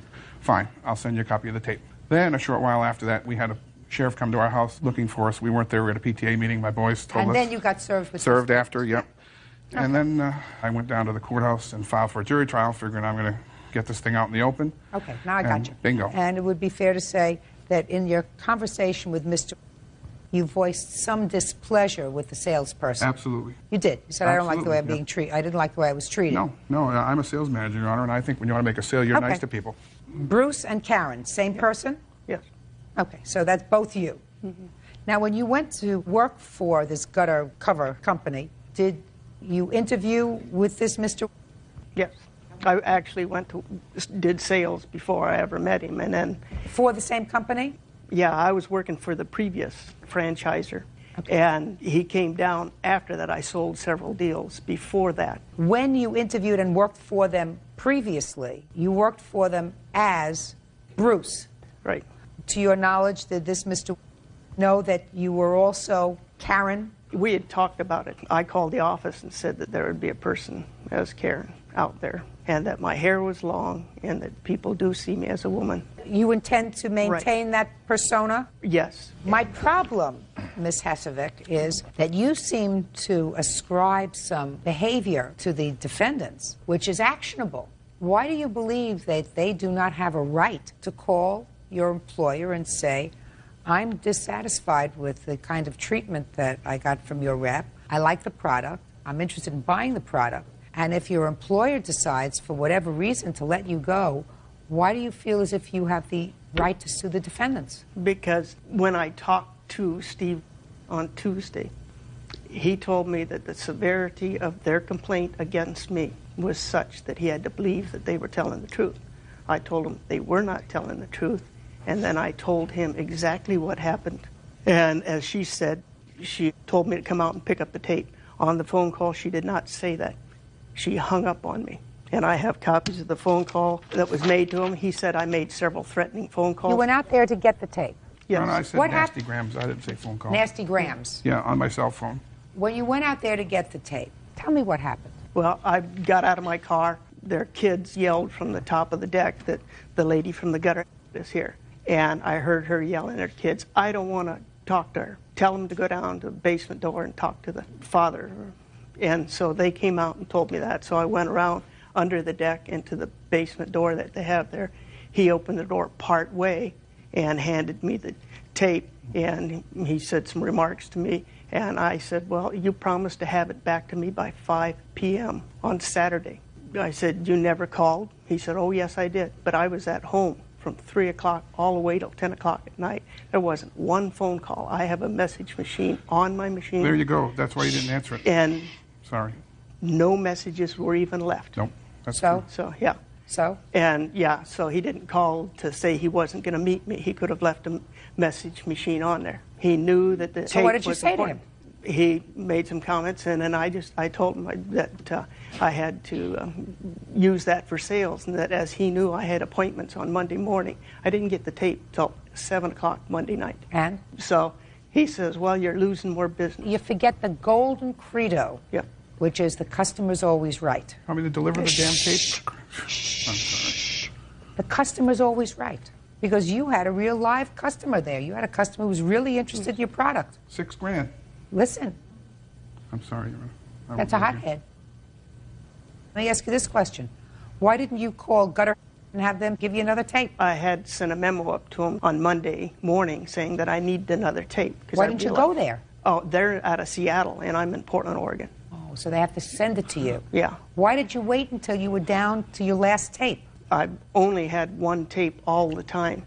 Well, that sounds like a not very good policy. What happens if that that's tape? all the company gives. Well, that's kind of stupid. Right, yeah. You don't have a cause of action, Ms. Hesevic. He has an absolute right to call the company and say, I don't like her attitude. I don't like the way she spoke to me. I was interested in your product. I'm still interested in your product. He's not trying to put one over on these people. He's calling and saying, listen, your lady who you sent out here was rude. She took off. She doesn't want to do business with me. I'm still interested in doing business with your company. Send me another tape and send me another rep. And if by virtue of that statement, Mr. let you go as the rep for the company in your area, so be it. It may also have been that Mr., and I don't know, he's not here, was not happy about not knowing what gender person was going out. He thought it was one gender, and it turned out to be a different gender. That's possible, too. That coupled with what they said, listen, I don't need this aggravation. But they have a right to call. Yes. They have a right to make a complaint. That's what the First Amendment's all about. So your claim is dismissed. That's all. Parties are excused. You may step out. Basically what happened as a result of this individual not being honest. Some people can lie and get away with it. Honesty is the best policy. You know, she should have been honest and she wasn't. And now the next case. All parties in the matter of Culp versus Deason. Step forward, please. Jeffrey Culp and his wife Nancy are suing Nancy's daughter, 23-year-old telemarketer Christy Deason, for the cost to bail her out of jail and for an unpaid loan to get back on her feet. Mr. and Mrs. Culp, this is your daughter. Is that right? My stepdaughter. And how long have you been married to her mother? We've been married for 9 years, been together a total of 16. And how old was Miss Deason when you came into her life? 8 years old. Is that right? Yes. Your lawsuit says that your daughter owes you some money for bail, and then some money that you loaned her to help her get back on her feet after a series of mishaps and missteps. The total of those loans is under $1,000. That's correct. Your daughter says that there was never an agreement to pay that money back. These were not loans. This was what family does for each other when they're in trouble. And Mr. and Mrs. Culp, I'm here to tell you that I've read your complaint, and quite simply, the complaint says she called you one night a year and a half ago from jail. You did. Arrested for what? And then later on, you loaned her money for some clothes and some startup money so that she could get on her feet. So I have a question for you. I don't believe in going to court when you have family, mother, child, father, child, child against parent, unless it's so much money that it really is life-altering money. $987 doesn't come under the category, to me, of life-altering money for anybody. Mm-hmm. Is that a fair statement? That is a fair statement. This is not life-altering money. So then you tell me why you chose to make an issue of this money, and I'm sure there have been other monies, but why you chose to make an issue of this money rather than just saying, look, I'm not going to loan her any more money, I'm going to write this off. Explain that to me. Judge Judy continues in a moment. I do take care of my son. I do not get child support. Where's his father? He doesn't help me. Why doesn't he help you? I've got an answer for that, Your Honor. He's useless. Real cases, real people. Judge Judy. Jeffrey and Nancy Culp say their daughter, Christy Deason, owes for bail money and an unpaid loan. Go ahead. Well, Your Honor, the money is of little consequence. There has been a history of loans made to Christy. We put her into an apartment. We paid her utilities to get her set up on her own. I spent a year with her child in my custody, living in my home. I paid all of his expenses and his medical bills. We took care of all of his clothing, his food, his shelter. And these are all things that I did because I am a grandfather. Where was she? She lived in South Carolina at the time. She was unable to care for him. None of that I'm asking for. This is a case of teaching her some responsibility. I don't think that I or my wife should be responsible for taking care of stupid things like going to jail and fines. We did bail her out of jail. We did move her into our home. We bought her clothing. We set her up with a job. I gave her a car, and she never started the job the first day. She went back to South Carolina and back into her old life. Where was your grandson all this time? He was in my custody. Now, when she went back to South Carolina, she did take him back with her. How is he doing? He's doing very well right now. Good. With his mother? That's correct. Good. And what are you doing now? I'm a telemarketer, and I wait tables in evenings. Who takes care of your son? The school. I got it arranged where I work on the weekends, waiting tables at night, and he goes to his grandmother's house on his father's side. Where's his father? He's in South Carolina as well, but he doesn't help me at all. Well, what does he do? He sells cars. Why doesn't he help you? I don't know. He's court ordered too, and he switched jobs. I've got an answer for that, Your Honor. He's useless. Oh. Good. Yeah. He's useless. Right. Would it be a fair statement, Mr. Culp, that your daughter seems to be putting things in order at this point? She is. She is trying. She's maintaining a home. She maintains my grandson. She works 2 jobs. Great. So why now have you decided to bring this lawsuit? Because Christy and I have had this conversation over and over again throughout the past year. I have asked her to, if need be, pay $5 a week toward what she owes. You know? And, Christy, let me hear. I just don't have the money. I pay all of my bills by myself. I do take care of my son. Like I said, I do not get child support, so I just don't have the money. Well, let me ask you this question. Sounds to me as if your stepfather has been more like a father to you. Fair statement? Right. And what it sounds to me is that both your stepfather and your mother are saying they don't really care about money. They would like you to make some sort of a showing of responsibility. So even if you sent them $5 a month, which you can afford, believe me, you blow that on nonsense, right? Right. $5 a month, $1 a week, right? Right. A couple of cents a day. They would like you to say to them, by that demonstration, I'm acknowledging that I am responsible for these things, my fines, my bail, the things that I did to get myself into trouble. You have a problem with that? Well, I think, I helped my parents out when he was in time of need. I was 16.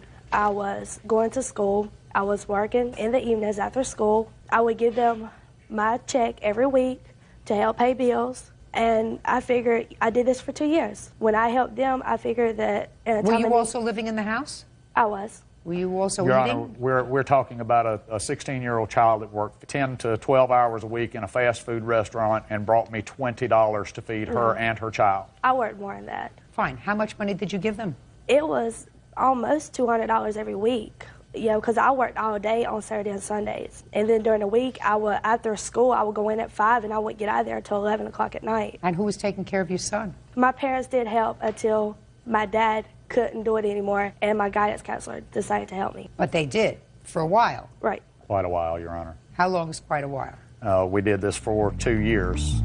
Now, Miss Deason, what I'm suggesting to you is that you were found guilty and were arrested for the commission of a crime. It may have been your time of need, but when a court says, I want you to pay this fine, they don't mean I want your parents to pay the fine. You're supposed to pay the fine to teach you a lesson. Do you understand? There's a difference. You're supposed to pay the fine so that it hurts you in the pocketbook, not so that it hurts them in the pocketbook, so that it hurts you. That's different from if the family loses a job or something and everybody has to pitch in a little bit more, or if you go have a baby when you're 15 years old so that the household needs more money so that you're helping out a little bit more and they're helping out a little bit more. That's what family does for each other. But when you commit a crime and you're ordered to pay a fine, it's supposed to hurt you. It's supposed to make you think twice about doing it again. Do you understand? Yes. So, in that regard, they're right. And I think that they would be happy with $5 a month, just as long as you're saying, I admit that I did something wrong, and I am going to be responsible by paying the fines for the crime that I committed. Fair? Very fair, Your Honor. Very good. On those terms, judgment for the plaintiff in the amount of $987. That's all. Thank you, Your Honor. Now, it's case number 151 on the calendar in the matter of Clausen versus Harum. Parties have been sworn in. You may be seated. Ladies, have a seat, please. Miss Harum, while I have a busy day today, and I'm not going to make you leave the courtroom, I'm going to suggest that the next time you appear in court, you are more appropriately dressed. Do we understand each other? Sorry, Your Honor. You're not going to a beach party today. Today you come to court. When you come to court, you come appropriately dressed. We understand each other? Definitely. Good. Now, Mr. Clausen, you and the defendant have a child together. Yes, Your Honor. And it is your complaint that when you separated some time ago, you left your television set and entertainment center with Miss Harum. Yes, Your Honor. And you want those items back. Yes, that would because be you very say you paid for them, and you're still paying for them. Yes. Miss Harum says you left her not only with the child, but with a whole stack of bills, and she paid as many payments as you did on that television set and entertainment center. They don't belong to you. They belong to her. When did the two of you separate, sir? We separated in January of '04. And when was the television purchased? In September of '03. And the entertainment center? As well, at the same time. And the TV stand as well.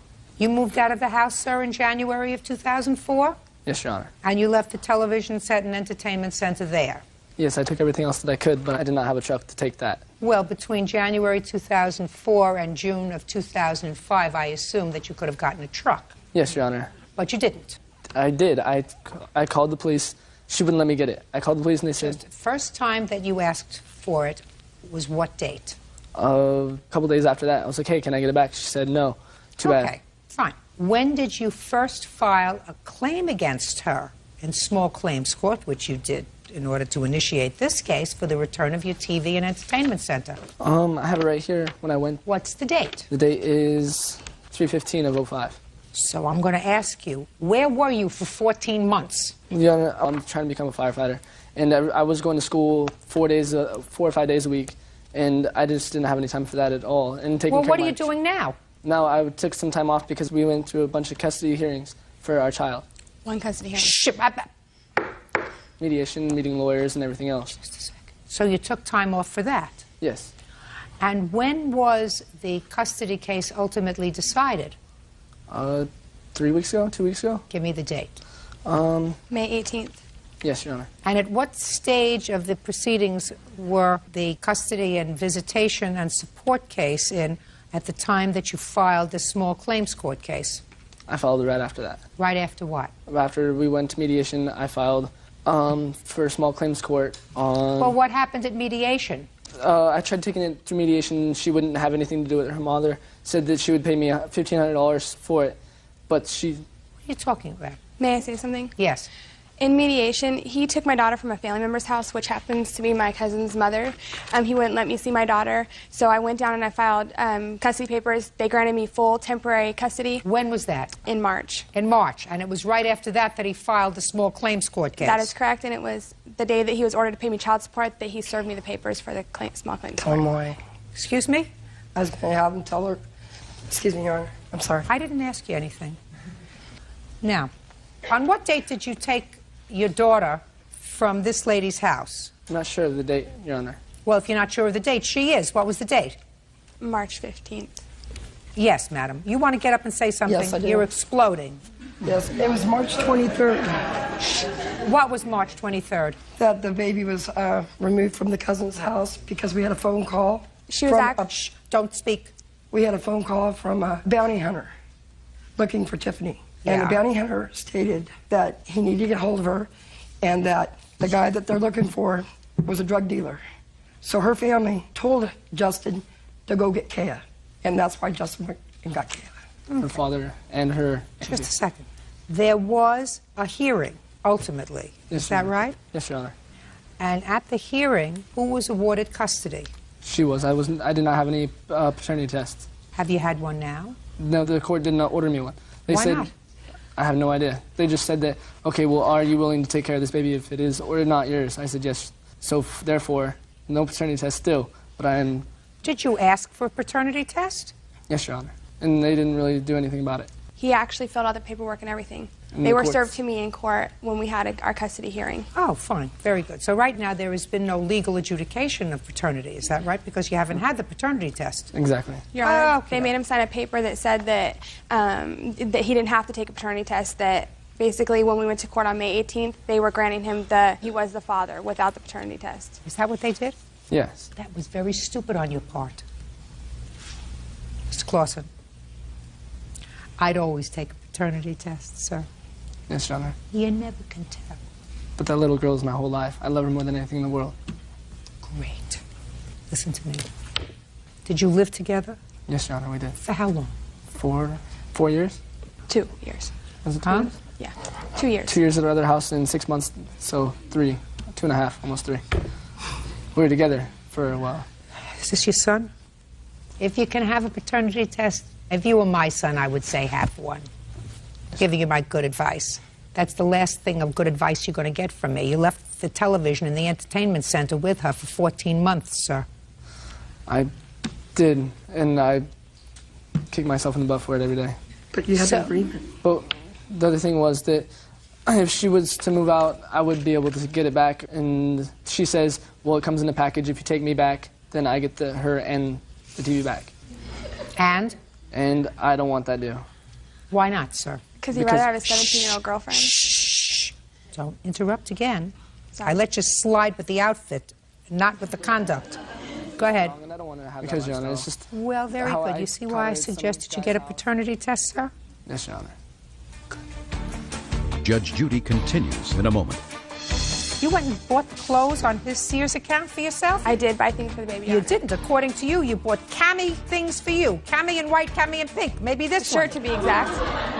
And later today, Miss Bass, you got to understand something. You may waltz around me, but ultimately, I'm going to get to the truth. Real cases, real people. Judge Judy. Justin Clausen says the mother of his daughter, Tiffany Harem, owes for the return of property and credit card charges made without his permission. Now, you get a paternity test, sir. What you don't get is a television and an entertainment center that you left there for 14 months. Do you understand? Yes, Your Honor. Madam, you could sit down. Thank you. Get over the television and get over the entertainment center. After 14 months, they're abandoned property. You left them there. I assume that your daughter is watching the television set? The one that you left? No, it's in storage. It's sitting in storage. Is that sitting in storage? No, it's not, Your Honor. Where is it? It's in my house. In my bedroom, to be exact. If you would like to call her father would say that it's in the storage. It's underneath his name. I'm not calling her father. I'm telling you, get over it. Thus far, the order was that she has custody and you have visitation and everything is nice, even though custody didn't end up the way you wanted it to end up, right? Yes, Your Honor. That doesn't mean that you try to exacerbate an otherwise relatively calm situation by filing a small claims court 14 months after the fact for a television set. Well, that was It's not stupid. That was not the only thing, though. She went to Sears and purchased some stuff on my credit card. Oh, I'd like to see that. Here's the receipt.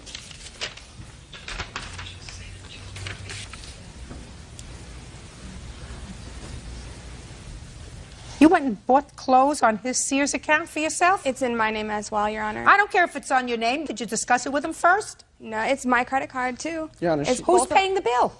We both paid the bill. No. Excuse me, Your Honor. I paid the bill before he moved out for over 2 years. I'm talking about now. This sales And I offered check to pay him. is dated March 11th, 2005. Well, why all of a sudden did you start using this credit card? I went one time and... Well, you have to pay for it. Because I feel that I have paid my fair share of all of his credit cards, and I have them here. Listen to me very carefully, madam. I have no counterclaim. All I have is somebody who, after a year and a half, went and used a credit card just to give him one of these zingers, knowing that you weren't going to pay the bill and he was going to get stuck with it. And I would feel a little bit more compassionate towards you if you bought things for the baby. But you didn't. I did buy things for the baby. You didn't. According to you, you bought cami things for you. Cami in white, cami in pink. Maybe this shirt, one. to be exact. That you get paid for. So a judgment for the plaintiff in the amount of $204.81. Thank you. Parties are excused. You may step out.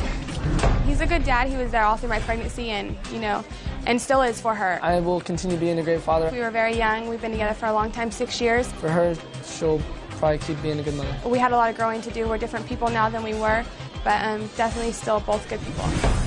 And now the next case. All parties in the matter of Bass versus Harpster, step forward, please. 21-year-old Justine Bass is suing her boyfriend's half-brother, 26-year-old Timothy Harpster, for stealing her car. Timothy says the car was in his name. All right, Miss Bass. This gentleman was your boyfriend's brother. Still your boyfriend? Yes. This is the boyfriend? Yes. Were you all living together? Yes. And according to your complaint, you had a car. Mm-hmm. Your insurance was very expensive. Correct. Why was your insurance so expensive? Because I was only 20, so my insurance was really high. And my policy was about to expire, so Tim had given the offer to put it in his name. Okay. It's your car, and you're going to be driving it. Primarily, yes. And in order to get cheaper insurance, you signed the car over to him. Not only that. We were all living together, and Tim's car was about to get taken because he didn't pay on it, so I was driving his and he was driving mine. And we would all be driving each other's cars, and so he had to put it in his name. So then it was really all of your car. Everybody paid their fair share of gas and maintenance on it and everything else? No, I paid the maintenance. Everybody paid gas for the car? Well, what we drove, we put in gas and stuff, and You're not, Miss Bass, you got to understand something. You may waltz around me, but ultimately, I'm going to get to the truth. Okay. You understand? Sure. What you did was defraud the insurance company. That was your intent. No. Your intent was, oh yes, your intent was that it was really your car, because that's why you're here. That's why you're here. It was really your car. You put it in his name for insurance purposes, because if he took out the insurance, it would be cheaper. And then, when you all had a falling out, he took the car, and you want your car back. That's what the case is about. So it wasn't all of your cars, it was your car. That's what you're suing for, right? Right. Oh, okay. So what you really did was, when you put the car in his name, which he acknowledges, and he acknowledges that it was put in your name for insurance purposes, right? Yes. You didn't pay her anything for the car, did you? No. She didn't make you a present of the car, did she? No. It was put in your name for one reason only, to defraud the insurance company, right? Yes. Now, when did you stop living together? In February. Who moved out? I did. What'd you do with the car? Well, it sat at the house. I moved out on the 1st of February, and shortly after that, Justine, my brother, I guess, moved out of the house. When? As of, I think it was March, around March 1st. When did you move out? We moved out on March 1st. And? I actually had some problems with Justine and my brother trying to get some of the things, my belongings, back out of the house. Finally, I did get to pick up the motorcycle that was left in the garage. I don't care about your things. That's not for me, Right. sir. What happened to the car? Like I said, we had gotten into some arguments and things. I didn't take the car until almost the end of March. The car was left at the house. In the old house? Yeah, they actually moved out and didn't take the car with them. Is that right? And it sat We there. couldn't. The title was not in my name, and it would be considered stolen, and the cops would have been called, and I would have gotten in trouble. So you left the car there? Had to. So you left the car there? Yes. After you moved out on March 1st, when did you contact him? For what? For your car back. I had tried calling him, and he wouldn't answer the phone. Tom had tried calling him, and he wouldn't speak to us. And so... You wanted some stuff from the house. He already got it. What'd you do with the car, Mr. Harpster? I sold it, actually. To whom? A friend of mine. Show me. Show me proof that you sold it. I don't even have proof, but I did, though. When did you sell it? 3 weeks ago. Actually, I didn't even have a problem with giving them back the title for their car. I didn't want their car. I could care less about that car, but when I asked them for the rest of the things back, such as the key for the motorcycle that was left in the garage, they started a big problem. So you sold the car? No, not necessarily. How much did you get for it? $900. What year car was it? 92 Acura. How many miles did it have on it? 117,000. Can I get the blue book on a 1992 Acura?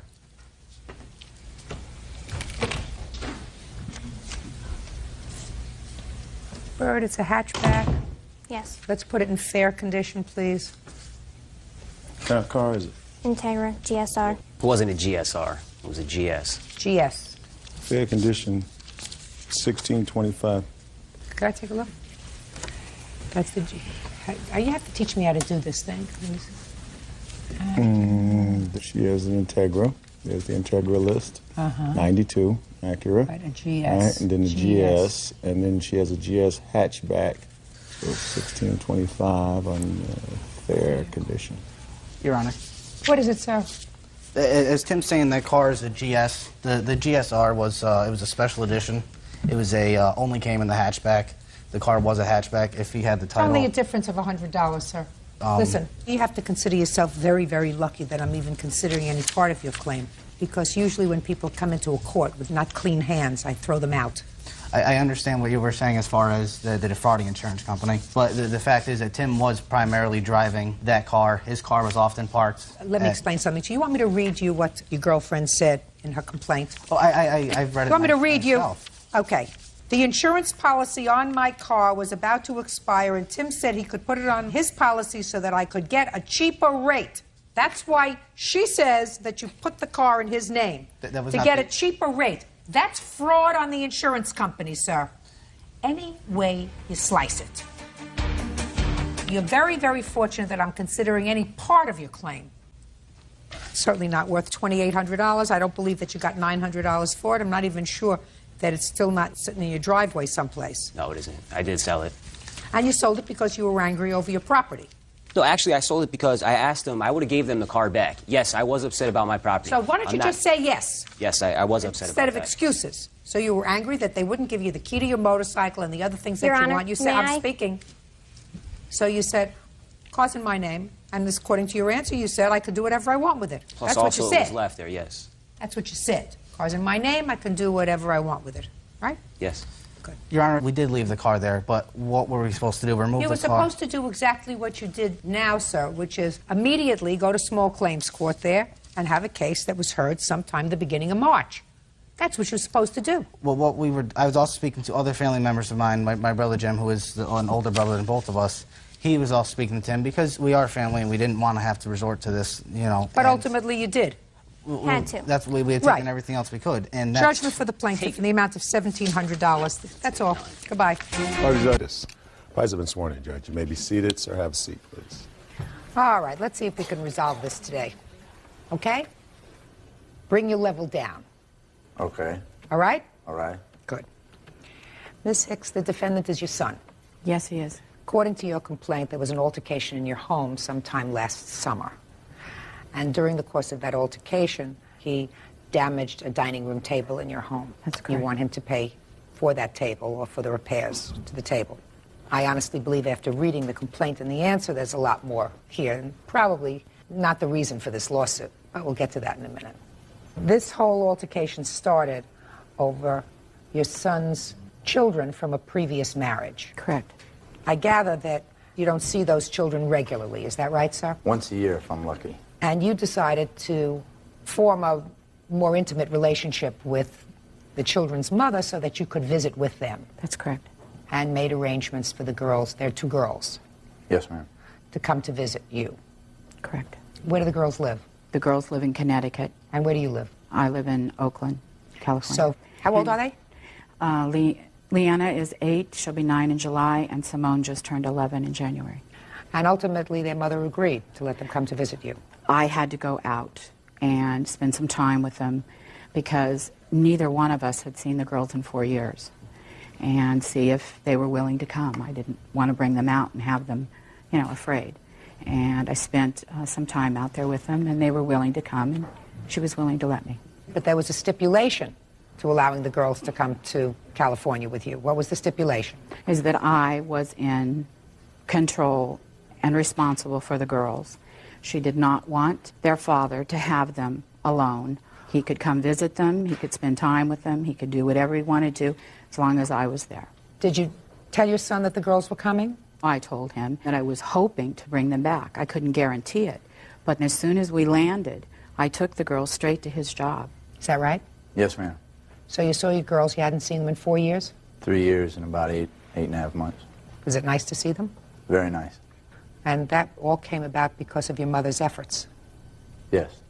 Did you communicate with your son the fact that the only stipulation was that he couldn't have the children alone without you? Absolutely. When did you tell him that? When I called him and told him we had landed, I had the girls. And he said, "You're coming by here." He wanted to spend some time with them. So I agreed to leave them at his job with him, and I would come back and get them. I honestly don't even know exactly what went on, but he ended up leaving his job and taking the girls to his house and then bringing them back to me at about 2 o'clock in the morning. And I told him we could not do that again. I was going to find out, and the whole point of this was to be able to have the girls back and forth on some type of a regular basis. Why did you bring the girls back 2 o'clock in the morning? Because that's what time I started work, was at 2:30 in the morning at my job. That's right. That's right. Wrong. That was wrong. Do you understand that that was wrong? No, I don't understand it that Okay, way. well, I'll tell you why. Okay. Your mother, through some effort, had reestablished a relationship with your two girls, and your two girls are in the custody of their mother. Absent a court order to the contrary, she has the right to stipulate what the parameters of this visit will be. And by returning the girls at 2:30 in the morning, that was behaving irresponsibly, totally irresponsibly. Well, if I could speak here, if you want to know why, let's get on this subject, their responsibility. She failed to pick them up. The whole thing came about with them staying with me at my job was the fact that she had to take her boyfriend back to his house in South San Jose. Mm-hmm. They hadn't eaten yet. They hadn't done anything. She's like, I have to run him back. I'll leave them here with you. I said, fine, they'll be here with me. I still got 3 more hours of work. They can stay for a couple hours. You come back, pick them up. We'll all go get something to eat, and that'd be the end of it. She never showed. I called 2 or 3 times. I'm stuck in traffic, or this took longer, whatever. I said, well, I need to go. I said, I'll take them home with me, feed them. They can stay with me. I'll bring them back in the morning on my way to work. I didn't want to bring them back at 2:30 in the morning. She insisted. I said, well, what do you want me to do? She didn't want me to take them at all. I said, well, okay, well, I'll just keep them here till 8, 9 o'clock at night. They'll just stay in my office for 8 hours a day until you feel like coming back to get them. And she agreed that wasn't acceptable either. Is that what happened, Miss Hicks? No. Let me hear. We got in there, I would say, somewhere around 4. And To his office? To his office. And I had to take Dwight back, because Dwight went with me to the East Coast. He wanted to keep the girls. He told me to go. He'd keep them here, and then we could go eat. That part is correct. I took Dwight back and dropped him off, turned around and came back. He called. He wanted to leave. I told him he couldn't. He said, well, I'll go take him to get something to eat, and then I'll meet you. I said, okay, that's fine. Then he called and said, no, I'm taking him home. So ultimately the girls came home at 2:30 in the morning. Right. It was a mistake for you to leave them with your son. That's true. Because that was in direct violation of your agreement with their mother. That's true. So what happened on the day of this altercation? He called me that morning. And the next morning? No. I would say about 4 or 5 days later. Had he seen the girls in that 4 or 5 day period? No, I hadn't seen them once, Your Honor. Not to mention it was 3 weekends later when I arrived. Okay. Had you called your mother about coming over to see the girls? Several times. Well, what happened when you called her about coming over to see the girls? They were never there. She was never there, they were never there, or when I wanted to come over, it just wasn't going to work out. I couldn't do that. Or a weekend when I just wanted to take them to the city. No. Well, you couldn't take them away to the city, Mr. Freitas, because her agreement with their mother prohibited you from doing that. I have joint custody of those kids. No. If you have joint custody of the children, then what you do, sir, is you proceed with your rights in a court if your custodial rights are being interfered with. But your mother had an agreement with their mother. This was not your visitation. This was a gratuitous visit by their mother and their grandmother. So I don't know what kind of joint custody you have with the children if you haven't seen them in 4 years. She won't let me see them. Every time the judge says I can see them, she goes to Puerto Rico. Then you have to pursue that, sir. But you don't pursue that at the expense of this relationship, because this relationship is the only one that's enabling you, without having to go back to Connecticut, to see your girls. Real cases, real people. Judge Judy. Beverly Hicks says her son, Stan Freitas, destroyed her dining room table in a fit of rage. Stan says she wouldn't let him see his children. Now, what happened when you went over to pick up the girls? Had you called first? Yes, ma'am. 3 days straight. And the night before. Okay, and the night before, did you make an arrangements to see the girls? Yes. I told her I'd be coming by in the morning. She said, that's fine. You can come by in the morning. Great, so you got there. Yes, ma'am. And what happened? I knocked on the door. She said, come in. I went in. The girls weren't to be seen. I said, where are the girls? She said, you're not going to see them. I said, what do you mean by that? Just a second. Did she say you're not going to see them or you're not going to take them away? Her exact words, you're not going to see them. And in fact, I didn't see them the whole time I was there because my half-brother over there had them in the back bedroom. Wouldn't even let them come out to see me because she knew they'd be upset if they knew they couldn't see me, spend time with me, or leave with me, whatever the case. No, there's a difference, Mr. Freitas. There's a difference in seeing them and taking them, sir. Okay, seeing them then. Did you tell your mother that you really only wanted to visit with the girls in the house? Yes, I wanted to see their faces. She agreed to that. And when I showed up and plans changed, and then I couldn't see them, I couldn't spend time with them, not even in the house, that's what I was upset about. She had changed everything when I'd shown up. The reason she changed everything is because my new wife was sitting out in the car out front. Her entire look on her face, her attitude, her tone of voice was fine until when she opened the door and she realized that my new wife was sitting out in the car. That's when things turned sour. She began to yell. She rushed the kids into the back room with my Why do you think that she had a problem with your new wife being involved with the visitation with the girls? Did she tell you? No, she didn't tell me. Did she say anything about your former wife saying that she didn't want the girls to be in her company? No. Did you ever tell him that, Miss Hicks? Yes, I did. What was the reason that the first Mrs. Freitas didn't want the second Mrs. Freitas to be involved with the children? Because when the girls called his house, the messages were not relayed to Stan that the girls had called. At least that's what wife number one reported to you. And Whether she was right or wrong? I have no clue. You have no clue. But that was the arrangement? Absolutely. Okay, because they didn't know each other. No, they've never met. And the second Mrs. Freitas isn't the reason that the first Mrs. Freitas became the first Mrs. Freitas. I assume that... No. No. So it was just a first wives thing. Yes. Right. Got it. Unreasonable. Mr. Freitas. That's unreasonable on her part. But that was a bargain. Okay, so then the girls are shuffled in the back room, and there's an argument between you and your son. Tell me about the argument. Well, that's not exactly how it happened. Josh answered the door. I didn't answer the door. The girls were already in the back of the house playing in the room. And I came out to the dining area. He said, I'm here to get the girls. I had no idea Ileana was in the car. I said, you know you can't take the girls. You can stay here. You can see them. You can do whatever you want. You cannot take the girls. He screamed for Simone. And Josh came out, stood in the doorway of the kitchen, and he was going to get between us. I told him to stay back because I didn't want these two boys fighting. He never came out, Your Honor. And Stanley at that point bumped into me. I bumped back into him. We pushed back and forth. He yelled again for Simone and Leanna at the top of his lungs. I looked at Josh. Josh is standing. I said, get back. Go in there with the girls. Call the police. And at that, he picked the table up and he threw the table. And I told him to get out of my house. He turned around and walked out. I followed him out. That's when I saw that Ileana was in the car and AJ. I followed him around. We had a little more pushing and shoving, and he got in the car and left.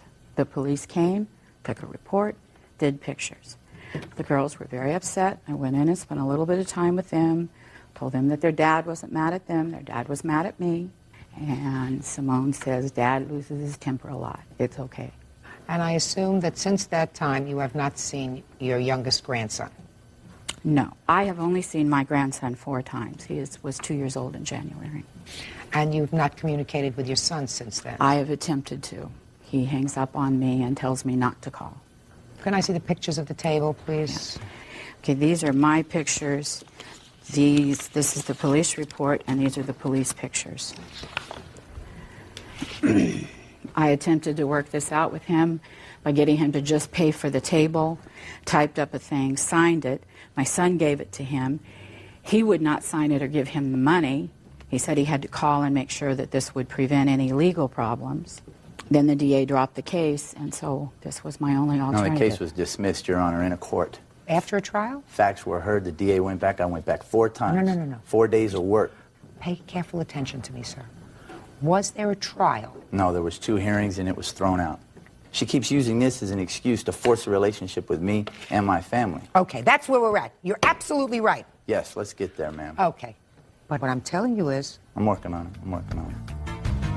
You know, I can understand your feeling when your girls are in California and you are relegated to a position of visiting them under their mother's rules. Okay? I can understand that. And if it's true, Mr. Freitas, that you have an order that permits you more liberal time with your girls that you're not able to enforce because their mother, for whatever reason, I am telling you I am sympathetic with that. You're targeting the wrong person. I'm a little confused by that, Your Honor. All I'd like for her to do is just leave me alone. I'm not targeting her. I'm not saying bring them down again. I'm not saying have you talk to them. I let it go. After this incident, that was the end of it. And she won't let it go. Because she's not ready to... You're her child. She blew that shot, Your Honor.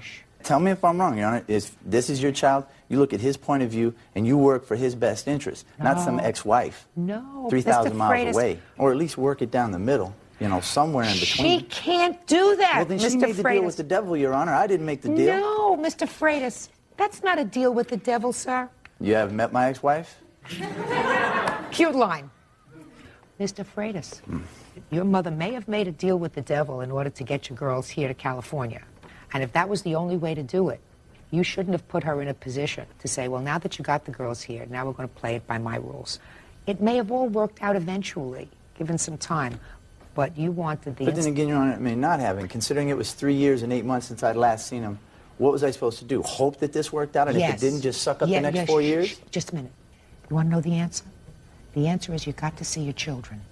You For got 4 the answer hours is, in my office. Just a second. You got to see your children, and you could have seen them again. She wouldn't let me. Listen. No, yes, Mr. Freitas, you're wrong, and I can't believe that. I cannot believe that you. Neither could I. No, Mr. Freitas, you're very angry, and I don't blame you for being angry at their mother if she's interfering with your rights to see your girls. Your target is the wrong person. She tried to do the right thing. You wanted her to breach her agreement, which could have, if the girls went home and said, I went out with Daddy and his new wife, and we spent the day, we spent overnight, we spent the weekend. Their mother says, that wasn't our agreement. They're never coming out to you again. You broke your word. All bets are off. It would have been a tragic mistake. So when you say to me, well, maybe it would have worked and maybe not, and then I would not have seen them for another 4 years, that's possible. But right now, she did it. She put your girls in the same state that you were, in the same county, on the same block, in the same house. You got to see them. To be able to see them, to visit with them, even once a year if your mother brings them out, is better than nothing. But you're picking on the wrong person, sir. I'm not picking on her. When this incident happened, that was the last contact I've had with her, and she keeps repeatedly trying to have contact with me, and I don't want it. It's over. Go do your thing, leave me alone. That's all I ask. Good. Give me the estimate for the table. I tried to get him to pay for the table. Listen, I know what it's about. I see no matter how hard I These try, are the he's going to be receipts. angry. Miss Hicks? That's the But breakdown. she's using These this are the table as an receipts. excuse. Of course she is. I absolutely agree with you. And that's right, Your Honor? That's right? No. When a judge in the criminal court said this is a bunch of nonsense... Judge in the criminal court wasn't going to waste their time, Mr. Freitas, when you say, she wants me and I don't want anything to do with her. It's over. Not smart. Okay, Mr. Freitas, you have my sympathy as a parent who's having a difficult time establishing an ongoing relationship with two of your children. There may have been a reason for that. I don't know. I don't know what the reason for the breakup of your first marriage was. I don't know if you had the same kind of anger that you seem to have now that's part of your personality. But I do have sympathy for you with regard to not seeing your girls. I think that to choose to target your mother. I still don't get this target my mother. How have I targeted her? You targeted your mother by cutting yourself off from her and cutting her off from her other grandchild. That's how you targeted her. You've said, it's okay for me not to have anything to do with my mother anymore. I'm cutting her off. She is now, in my mind, dead, and there is no reason for me to see her. I'm not going to allow her to see my child. What reason would I have to see her? She wouldn't even let me see my own kids. I don't even have a phone number for where they're at. And she couldn't even let me see them? She did let you see them. She brought them to your office. If she were going to And on the first day, and then the whole time they were here, I wasn't allowed to see them? Mr. Freitas, I want to tell you something. You know that relationships usually don't last, right? Yes, Is that a ma'am. fair statement? You know how many mothers you have? Well, she needed to value it on the other side, too. Listen, try receiving, Mr. Freitas. You're only going to have one mother. You're cutting off the wrong person. Judgment for the plaintiff in the amount of $1,600, that's all. Parties are excused. You may step out. Your Honor, this is case number 334 on the calendar. In the matter of Berger versus Berger, parties have been sworn in. You may be seated, folks. Have seats. Mr. Berger, you and the defendant used to be married. You have 2 children together. You've been divorced according to your complaint for 18 years. Yes, ma'am. You say that your former wife owes you $302.44, which you claim you overpaid in child support for one of your children. You graduated from high school and the money was taken out of your pay. Yes, ma'am. You want her to give you back that money. Yes, ma'am. And your former wife says that she used that money for your daughter's graduation, the expenses for her graduation, and get over it. Which, quite frankly, considering everything in this world, would be my response to you, too, were you my ex-husband. But since we're not there, I'm going to find out whether there is any merit to your claim, sir. Yes, ma'am. You have how many children? 4. How old are they? The youngest is 14. The oldest is 24. Okay, and with the defendant, you have an 18-year-old Yes, ma'am. and? 22-year-old. So it's only your 18-year-old daughter that we have issue with. Your younger children still live with you? Yes, ma'am. Okay. And how much child support were you paying when both children were living with your former wife? When I was paying for both of them, at the end, it was $300 a week, I think it was. $300 a week or $300 a month? At sometimes, support was ordered per month. At sometimes, it was ordered per week. You know? Yes, ma'am. It was $760. A month? Yes, ma'am. This is the documentation of all the, since it's been going through child support enforcement, of how much he's been paying.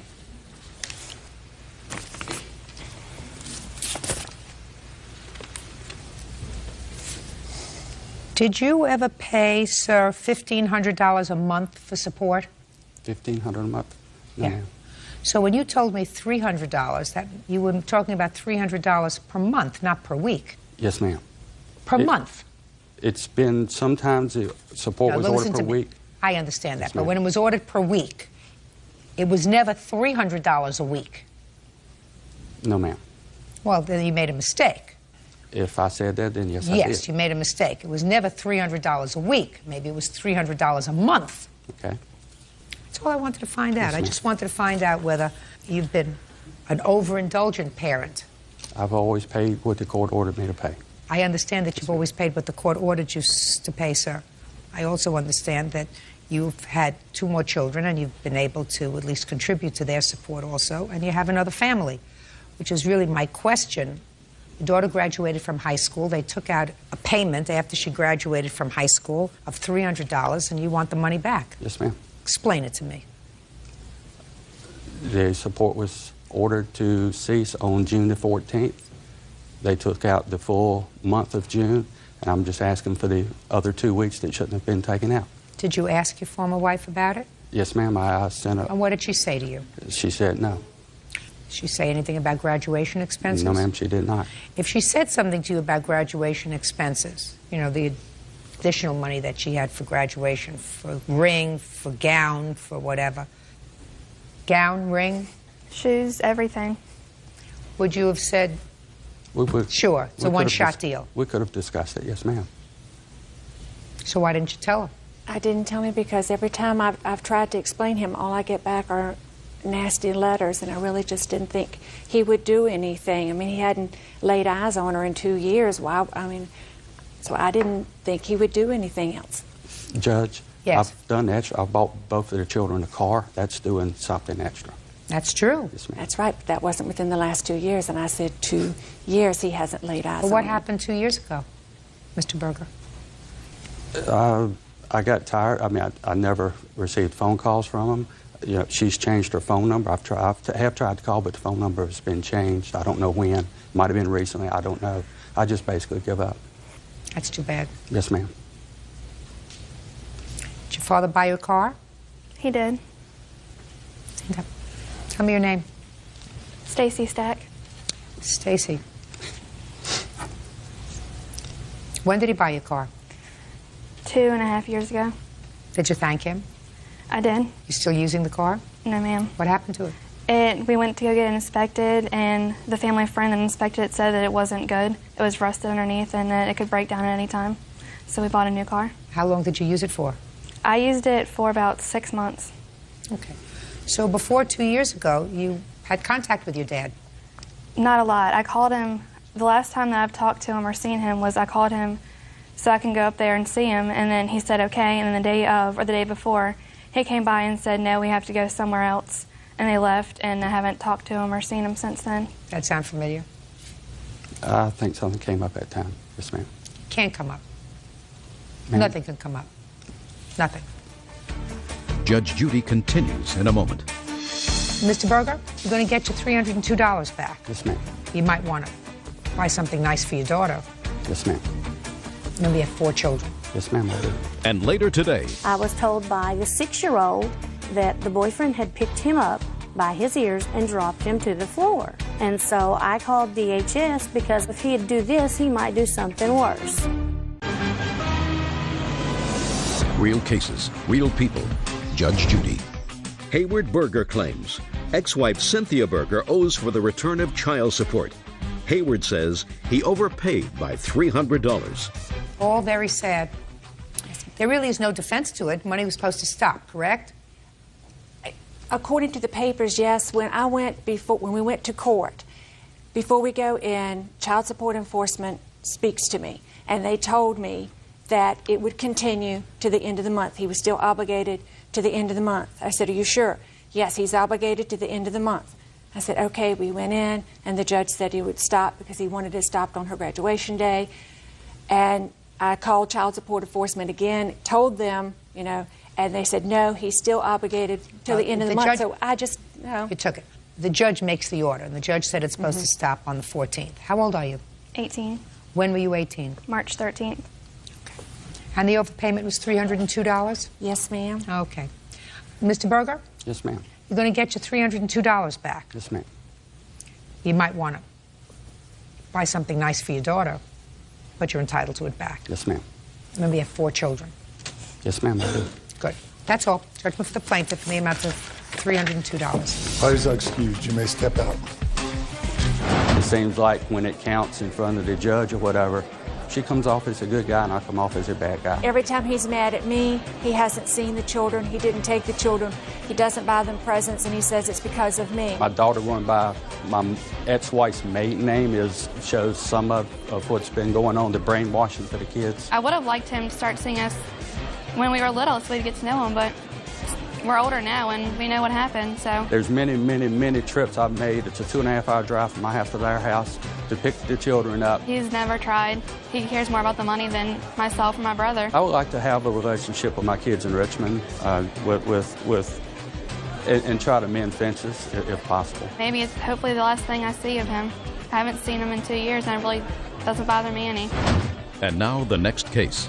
All parties in the matter of Isbell versus Espinoza. Step forward, please. Homemaker Holly Isbell is suing her former friend, 25-year-old nurse's assistant Michelle Espinoza, for unpaid babysitting fees and miscellaneous expenses.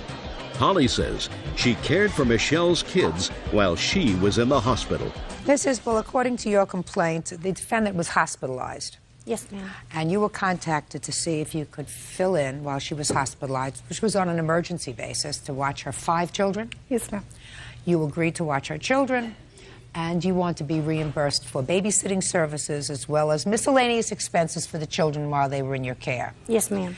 Ms. Espinoza says the two of you were friends. You used to watch each other's children all the time. You filled in for each other. There was never an agreement to pay you for babysitting services, and she doesn't owe you anything.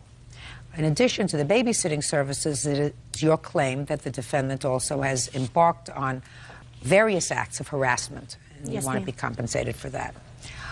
How long have the two of you been friends? Probably for about a year and a half, almost to 2 years. And you have children? Yes, I do. I have 3. How old are your children? Mine are 12, 6, and 4. And how old are Miss Espinoza's children? 6, 3, almost 2. She has 2 twins. And then the baby is almost 8 months. And were there times when the two of you exchanged babysitting services? I remember one time that she's watched my children, yes. And was there any payment? No, there wasn't. Any other times that you watched her children? There was payment, yes, ma'am. Now, when did you go into the hospital? On the 21st of April. For what? For kidney stones. When did you receive a call, Miss Isbell, that there was need for your service? I received a call from one of her friends on March 21st. She said that Michelle told her to call me because she needed somebody to watch the kids for a couple of days, that she was going to go in the hospital. And I called the hospital, and they said that she had already been admitted. So they gave me her room number, and she was in pain. She said that they were already giving her pain medicine, and that her fever was really high, and that they didn't know what was really wrong with her at the time, and that it was only going to be for a couple of days. I agreed to watch them for a couple of days. Fine. And in that agreement, I said the same arrangement goes as prior. And No, she no, agreed. Miss Isbell, I don't think you said that to her. I think you're a nice lady, and I think that if somebody is saying to you, I'm in the hospital and I have a very high fever and I'm in a lot of pain, I don't think that a nice lady like you would say, well, I'll take care of the children for a couple of days, but you know it's going to be on the same payment arrangement that we had before. I don't think you would say that. Do you know what I mean? Yes, ma'am. So the children were dropped off at your house, and then what happened? They were About dropped half off, and what was baby baby formula, formula, about about this this big. And then when I called her at the hospital, because I didn't know how to reach her boyfriend, I said, look, you know, the kids are running out of diapers again. When did you call her? The very next day. And she said that she was fixing to have tests and that she would get a hold of her boyfriend and that she would bring all the stuff that was needed. Well, Not she. Not she, but the boyfriend. Well, he brought over a bag of potato chips, about 7 cans of Cokes, and that was it. And then I noticed bruisings on some of the kids and just different things that were happening. And the 3-year-old had bruisings on his ears. And then when I called to ask Michelle about that, she said that she hadn't noticed anything about that. And then I was told by the 6-year-old and by the 3-year-old that the boyfriend had picked him up as a punishment by his ears and dropped him to the floor. And so I called DHS because I was scared that if he'd do this, he might do something worse. Real cases, real people. Judge Judy. Holly Isbell says former friend Michelle Espinoza owes for unpaid babysitting fees. Michelle says there was never an agreement to pay. Where was the boyfriend for the 4 days? He works. What kind of work does he do? He's a cook. And did you give her any money for the 4 days that she watched the children? Just not for payment, but for the food that they ate. You know, if it cost her an extra $150 for the 4 days, When the children she... are with you. Let me finish. If it cost her an extra $150, don't you think that it was your responsibility, your boyfriend's responsibility to see to it that she had what she needed for the children? When I offered her for money or to bring groceries over there, because I can't just give her my food stamp card because I'd get in trouble. I'm not asking you to give her your food stamp card. Your boyfriend works. I assume that he works for money, not food stamps. Is that right? Mm-hmm. Well, how much money did he give her? None that I know of. Right. Well, that's not fair. Yes, ma'am. Your Honor, I'm the one that packed everything for her kids. Well, then come up and tell me what you packed. All tell me right. your name. And I called her in the beginning. Tell me your name. Jessica Flores. All right, Miss Flores, what did you bring over for the children? I packed 4 changes of clothes, 3 sleeping clothes. I'm not talking about clothes. Okay. Let's not talk about clothes. I She gave didn't her buy any clothes. 24 diapers for the 24 baby. diapers? For the baby. And the twins are in diapers. I gave her 50 for the twins. Mm-hmm. And when I did the milk, Michelle had the big count, I don't know how many ounces, but it's not the 12 ounce. It's like a 32 ounce, and it was brand new. It wasn't even opened. I put that in with the Pampers and a gallon of milk because Michelle told me that's all she wanted. Is that what she brought over to you? No, ma'am. What It did she was bring not. over? She brought over, now the can size is right, but it was half full. And she did not pack 50 diapers for the twins. It was more like 12. Do you have a receipt for items that you bought for the children during that time? I do not, because I only paid once to buy just a really cheap pack of diapers for the twins. So how much did you pay? Food was $169.41 because I had to replace everything, you know, because they ate a lot. Okay, They didn't get to go to school. $169.41 for 4 days for 5 children. What else? And I'm asking for replacement of the mattress or replacement of the bed because her oldest son had wet on the bed for 2 nights and hid it. Well, how old is he? He's 6. Okay. Do you think that it's possible that his mother is in the hospital and he's taken out of his familiar surroundings and he's taken to your house, that he's a little bit agitated, so you're blaming a 6-year-old because he tried to hide the fact that he had had an accident in the bed? Miss Isbell, get it together. Now tell me about the harassment. She would call and she would leave messages on my phone, and I have one tape. I'd like to hear it. Holly, I don't appreciate you going to a mission outreach or Compassion or wherever and using my name to get my children diapers, and when you tell me you paid for them, what kind of Christian person are you? Now, I'm sick of you trying to run around this town and ruin my name or giving me bad trouble. You keep on and you will have trouble yourself, Holly. Now, I'm just a little bit sick and tired of this.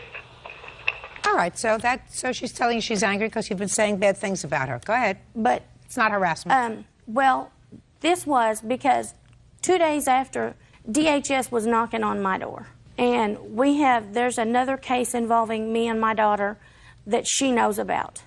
It involves a sexual act that happened to someone, and she knew about it.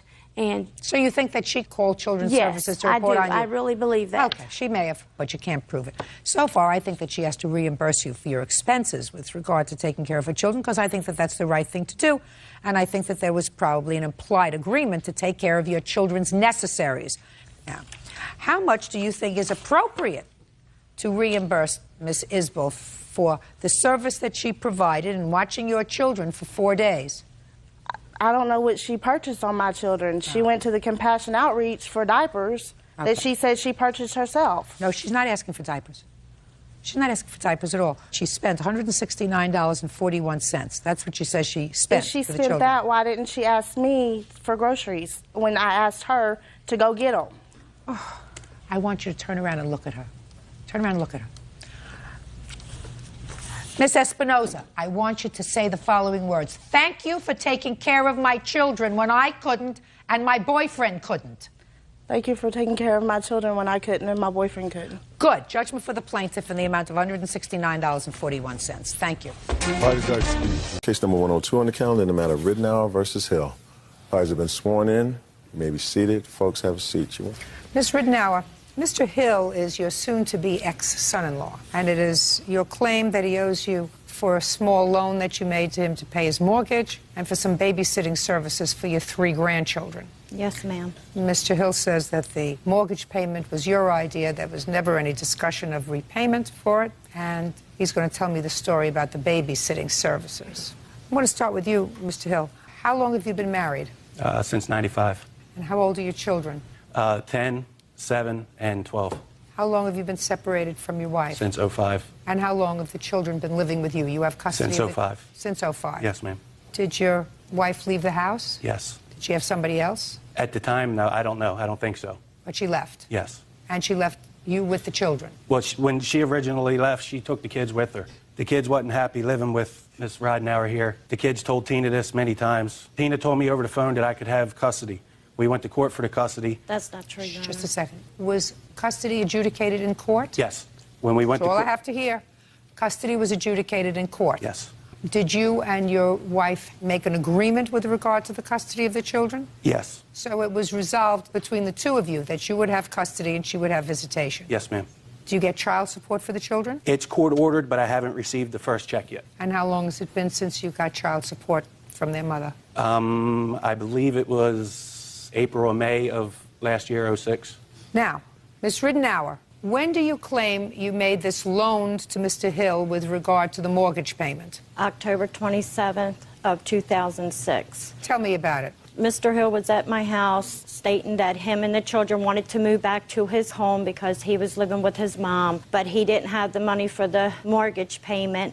I stated to Mr. Hill that I would lend it to him. He come back and said that he did not want any handouts and that he would pay me back. And I stated that he can make payments, and I haven't received a penny from Mr. Hill. Your Honor, that's wrong. Okay. Now tell me about the babysitting. The babysitting, Mr. Hill asked me if I would watch the 3 children for him while he worked, that he would pay me. And I said, okay, $75 a week, and he okayed that. And I said, but he had to be home by 7 that evening. Well, Mr. Hill called me that Friday, because it was only a week that I watched him. That Friday, he called me, and he stated that he would be a few minutes late, that his sister was in a car accident, and I said, okay. This was at 5 p.m. I called him at 10:07 in the evening to ask him if he would be back by 8 to pick up the children, and he said, yes, Vern, I'm leaving now, and hung up on me. And so in the meantime, I was on the computer with the 2 granddaughters, and I received an IM through the computer, which was Mr. Hill's mom, saying all these harsh things to me. And then Mr. Hill came and blew the horn at 8 o'clock and picked up the children. And then when I got on my computer, I seen that I had 2 emails that Saturday, the day after, where Mr. Hill was apologizing for his mom. And I also have an email here stating that his mom wanted me to accept her apology as well. So what does that have to do with anything? Because Mr. Hill What does that have to do with anything? Mr. Hill should have called me and told me that he was going to be late and not call his mom and have his mom to IM me through the computer. It was between me and him, not me, him, and his mom. He told me that he called you at 5 o'clock. He said his sister was in an automobile accident and he was going to be late. Didn't you just tell me that? He said a little late. So what? You watch, you're with your 3 grandchildren. Do you work? No, ma'am. So what else do you have to do? If he said he had a family emergency, what's the big deal? Because I watched him before, and he's never picked them up until 9, 10, 11 o'clock at night. We're not talking about that. We're talking about one particular day. You watch the children for 1 week, according to you. You watch. Where do you think you are? You watched the children for 1 week. You said he was supposed to pick them up at 7. I assume the other days he picked them up at 7. Called you the last day, said, my sister was in an automobile accident. I'm going to be a little late. And he comes to pick the children up 1 hour late. And I'm asking you, you're the grandmother. What's the big deal? The big deal is I watched him 4 months prior to that, and I never charged anything. And you shouldn't charge anything. And he was coming and picking the children up at 9, 10, 11 o'clock at night when it's a school night. Then you shouldn't have volunteered to watch them again if it wasn't satisfactory arrangement. If it wasn't a satisfactory arrangement 4 months before, then you shouldn't have volunteered to watch them again.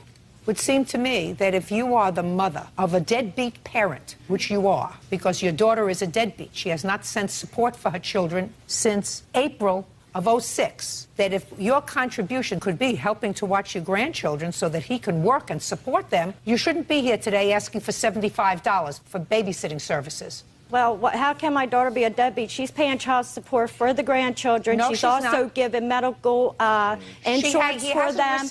He hasn't received child support from her since April of '06. Because he keeps dropping it. It's like this. If she doesn't do what Mr. Hill wants her to do, then he'll go file it. If she does what he wants her to do, he'll drop it. Listen to me, madam. A parent has an obligation to support children that they made. It is irrelevant to me whether it's a mother or a father. If the father has custody of the children and the mother has no children, then what she's got to do is work and pay child support because the children need to be supported. I understand that, Your Honor. Right. So if I was the mother of a parent who did not pay child support and my contribution could be helping to babysit with my children, I wouldn't complain because the father was an hour late because of an emergency. Now, you want to tell me the story about the mortgage? July of last year, I moved in with my mother because I was having problems paying bills. I moved down in there, had the kids enrolled in school. Everything was going well. Tina called me maybe 4 months after I moved down there, wanting to know if she could take over our house that we had purchased together. That's fine. If she was going to do it, that was fine. I gave Tina $1,000 cash, and the $1,000 was meant to be for the mortgage payment, the electric payment, and the ground rent where we live. She paid the ground rent and the electric. She never paid the mortgage, took off with the money. And then she calls me a week later and tells me she can't afford the house. Now the mortgage payment's never been paid. That's not true. Don't speak. The mortgage payment was never made. Verna started calling me, asking me to move back. I have phone records of this, how many times she's called. I'd like to see them. They're all highlighted in yellow. Verna she started called calling you at your mother's house? On my cell phone, Or yes. your cell phone.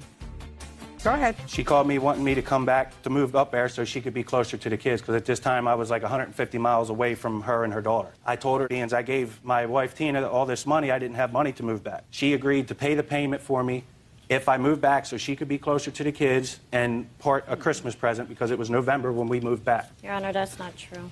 You didn't want to see your grandchildren? Your Honor, I do want to see my grandchildren. I haven't seen my grandchildren in 3 months. For whatever reason, I don't know. I've seen... You told me that you were watching them in May. Well, it's been 2 months.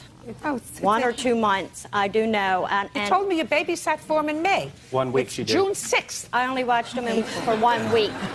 Well, that's not 2 months. 2 months haven't passed, madam. Well... I'm asking you, didn't you want to see your grandchildren? Of course, I do want to see my grandchildren. No, didn't you, when he was living 150 miles away? Yes, I do want to. So that if Mr. Hill says that when you spoke, you said that you would take care of the mortgage payment, you telling me that you didn't have a discussion with him? We did have a discussion about the mortgage payment. He told me he did not want any handouts, that he would pay it back. And I said, well, just make it in payments. And he said whatever was left, he would just pay it when he got his taxes back. That's wrong, Your Honor. It's wrong. I don't think I believe you, Miss Ridenour. I don't think I believe you at all. And what I find ludicrous is that you seem to have a reasonable relationship with your daughter because your daughter is here with you. And I assume that because she's here with you, you have a reasonable relationship with her. But you have 3 grandchildren. And why in the world would you want to antagonize over what amounts to no money? Certainly, you're not out any out-of-pocket money with regard to the $75 for babysitting services. Worst thing that you did was you took care of your grandchildren for a couple of days. Big deal. So the worst thing that you're out is a few $100s for a mortgage payment that allowed the grandchildren to be closer to you and your daughter. And I don't understand why you would antagonize the custodial parent of your 3 grandchildren. Antagonize him. Your Honor, they even called Child Protective Services on me. No, I most certainly did not. One of them, too. We did not. Since I've moved back in November. No, I most certainly did not. Since I moved back in November, them 2 are the only ones that have been in my house. When I was moving back, I was carrying a dresser down my hallway. I tripped, and my back hit the wall, which put a hole in the wall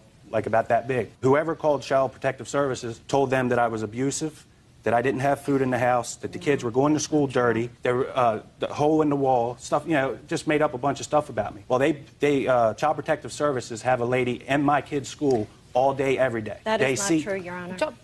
This lady sees my kids all day, every day. The lady pulled the kids out of class, asking them a bunch of questions, if I ever hit them, if we have food. And the call went through to Child Protective Services on April 16th. April 12th is when we went to court for child support. Gotcha. That was the following Monday. Gotcha. Thursday, when we went to court on the 12th, that next day was Friday. That's the day she agreed she didn't want to watch kids no more. Gotcha. Your case is dismissed, Mr. Rittenauer, and I would suggest you try very hard to make up with Mr. Hill so that you can see your grandchildren. That's all. Goodbye. Thank you. Parties are excused. You may step out. For me to make up with Mr. Hill, see my grandkids, It's all stemming back to trying to hurt me. I guess I won't see them. Trying to get the kids back with her. That's all it is. I hate to say it, but that's just the way I feel. And now the next case. All parties in the matter of Trammell versus Moore Barclay. Step forward, please. 24-year-old Christopher Trammell is suing his stepfather-in-law, Orlando Moore, and his son, 16-year-old Kendall Barclay, for the cost to fix his Chevy Blazer. Mr. Trammell, I assume it's this young man who is your wife's half-brother, Yes. and you're his father. Yes, ma'am. According to your complaint, this young man, whose name is Kendall, came for a visit, Yes. visiting his sister, and you opened your house and said, sure, he can stay with us. It was during a holiday period. well, the February recess. And while he was there, without your permission, he took your car and he crashed it. Yes. You want his father to be responsible for the damage. Yes, ma'am. And his father said, you know that he's nothing but trouble and that you should have watched him more carefully. Well, That's his defense. Why don't you sit down for a moment, sir? I'll get to you in a minute. Kendall! Are your hands in your pockets? no. Perfect. How old are you? 16. Do I make you nervous? No. It's unfortunate. I will try to change that. Why would your father say that you're trouble? I am. What do you mean you are? Sometimes I make trouble. You make trouble at home? No. Where? On the streets. But you've never been in trouble with the police. No. You're lucky. Now, why did you decide to go to visit your sister? Because I wanted to spend time with my nephew. I don't understand you when you're mumbling. Make believe you're outside talking to your friends. I wanted to spend time with my nieces and nephews. That's a good thing. How did you get there? Chris picked me up. Your sister's husband? Yeah. Yes. Yes. So he's a pretty nice guy. Yeah. So he's a pretty nice guy. Yeah. So he's a pretty nice guy. No. Yes. What does that mean to you when you don't have a Yes. driver's license? Do you have a Can't driver's drive. license? Tell me about when you took his car. Well, they were sleeping when I took their They car. were sleeping, so it was late at night. Yes. Where were you going? I wanted to ride up to Wegmans. I don't understand a word you said. I wanted to ride to Wegmans. Wanted to ride to Wegmans. And where did you get the keys from? They're on the entertainment system. So you stole the keys, Yes. and you stole the car. Yes. And what happened? Drove up to Wegmans. And I came back. I don't hear you. I drove up to Wegmans and then I came back. I was going to park the car because my brother, he parks in a certain spot. I don't hear you. I drove the car to Wegmans and I came back. And then I wanted to get in the driveway. So I was parked in the wrong spot, so I had to move it. I went and moved the car, and then I took off, and then I hit the next door neighbor's house. You hit the next door neighbor's house. Yes. What did you do? I didn't do nothing, and the cops came. So then they asked me a few questions, and I answered them. Now you can stand up. Does your son go to school? Yes, ma'am. Does he have a job? No, ma'am. Why not? He is currently looking for employment. Well, when was the last time he had employment? He is 16 years old. There's only very few jobs in Rochester for a 16-year-old to do. So let me ask you this question, sir. Who do you think is responsible for him? To be honest, when Christopher came to my address and picked Kendall up, I figured he assumed full responsibility. Yes, He wasn't supposed to see that anything happened to him. But let's say that your son, while he was visiting with his sister and her husband, committed a burglary. Would that have been his fault? Yes, ma'am. No. 16-year-old boy who's almost as big as his father knows the That's difference what happened. between right and wrong. And one way or another, sir, you have to teach him a lesson. And what lesson is he learning from this whole process here? He wasn't arrested. No. So there were no repercussions from the justice system, right? As far so as I what know, yes. lesson do you think this whole process is teaching your son? I think he's pretty much learned his lesson. That Why? What has he had to do as a result of this? He's gotten most of his privileges taken What away. privileges did he have taken away? No computer, no... No computer. What else? He has his PlayStation and iPod taken away from him. Taking away someone's iPod, sir, is not exactly punishment for destroying this man's car. See, Kendall has an ADDH situation. So do 40% of the children, according to statistics in this country. Well, they don't steal cars. They Oh, don't they steal do. cars. They do. Yeah, so do a lot of people without ADHD steal cars. You know, don't give him an excuse, Mr. Moore. You give him an excuse for doing the wrong thing, that he's ADHD, and I guarantee you, you're going to be looking for trouble forever. Forever. ADHD has nothing to do with stealing cars. He wanted to go to a store. He took the car to go to a store. He knew he had no right to take the car to go to a store. That has nothing to do with ADHD. Well, that has to do with doing the wrong thing. That's the frame of mind. That's why he takes the medication, so it keeps his mind focused off of things like this. I have 11 grandchildren, sir. I reared and helped rear 5 children. I know all about this ADHD stuff. And I know all about parents who will make excuses for their children's bad behavior and ascribe it to a learning disability.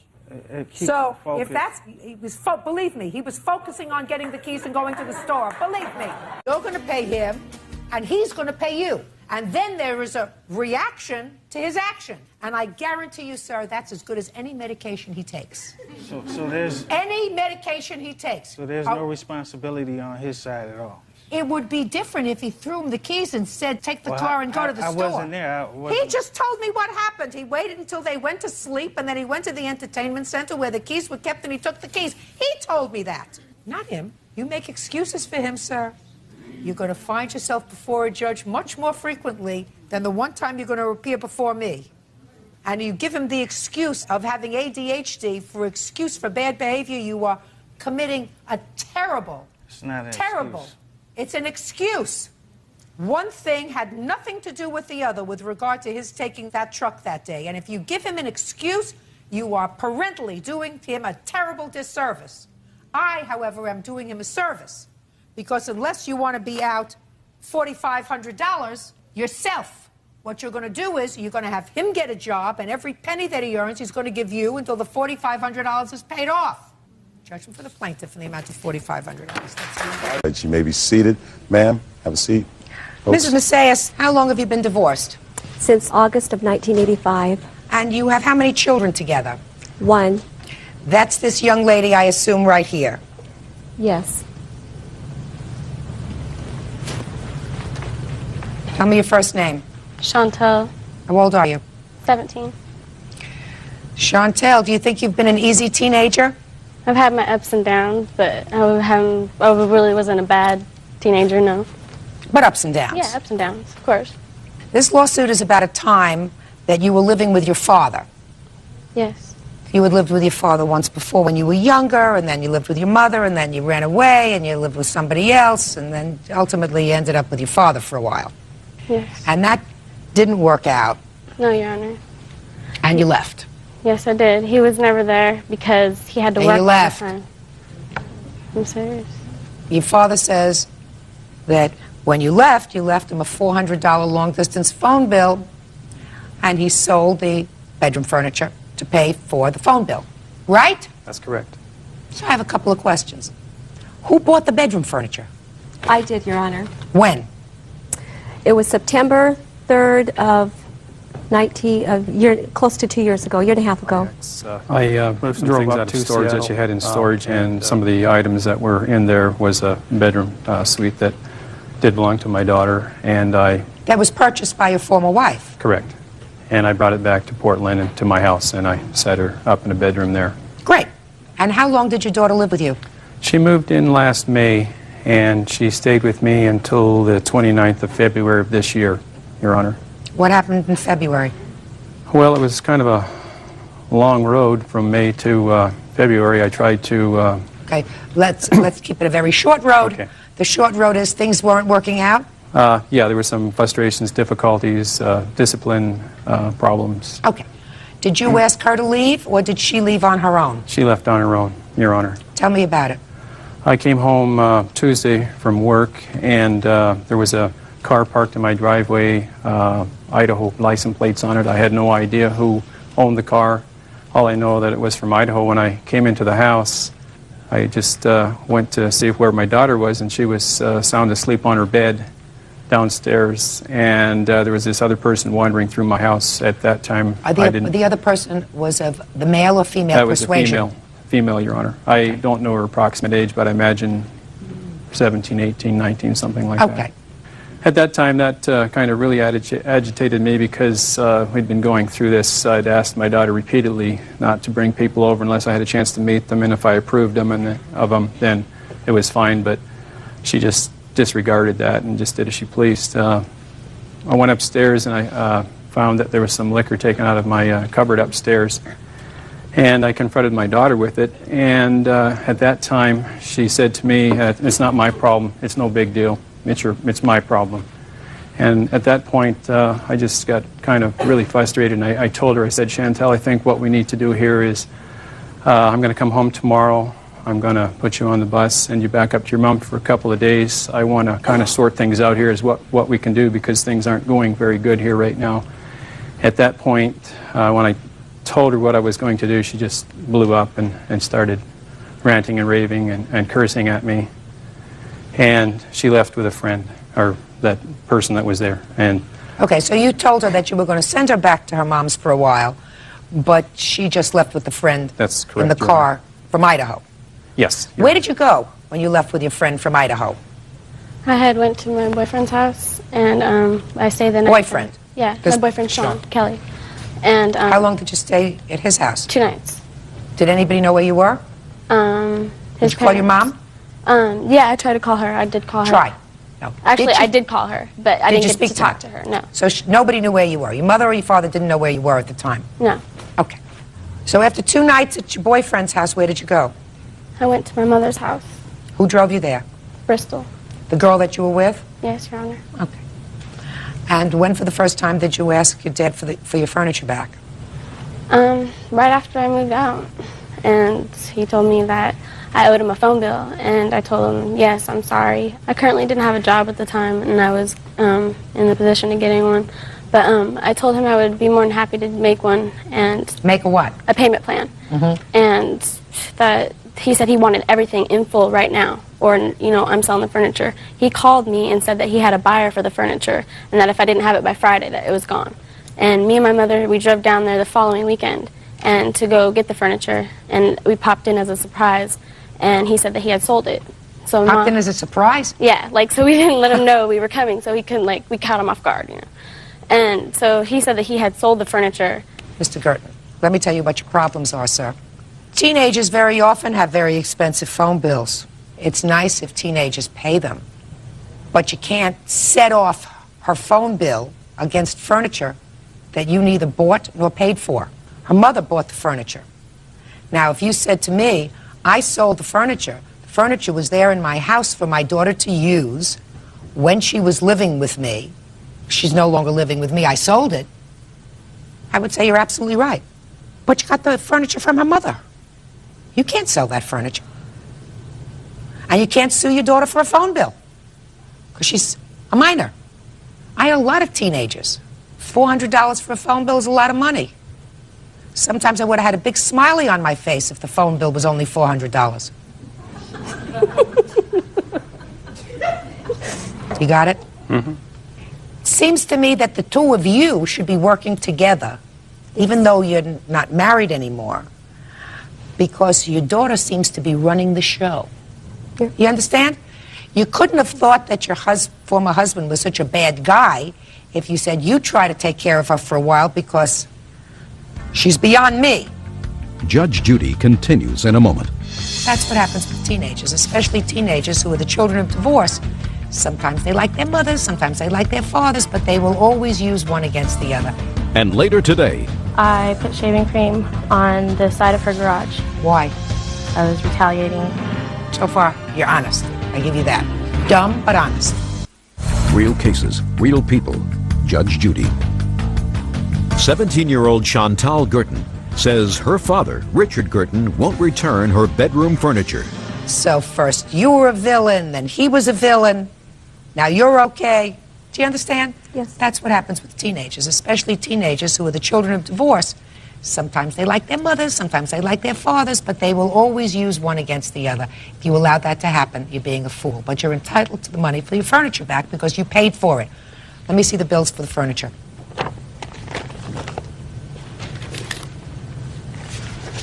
Chantel, are you going to school?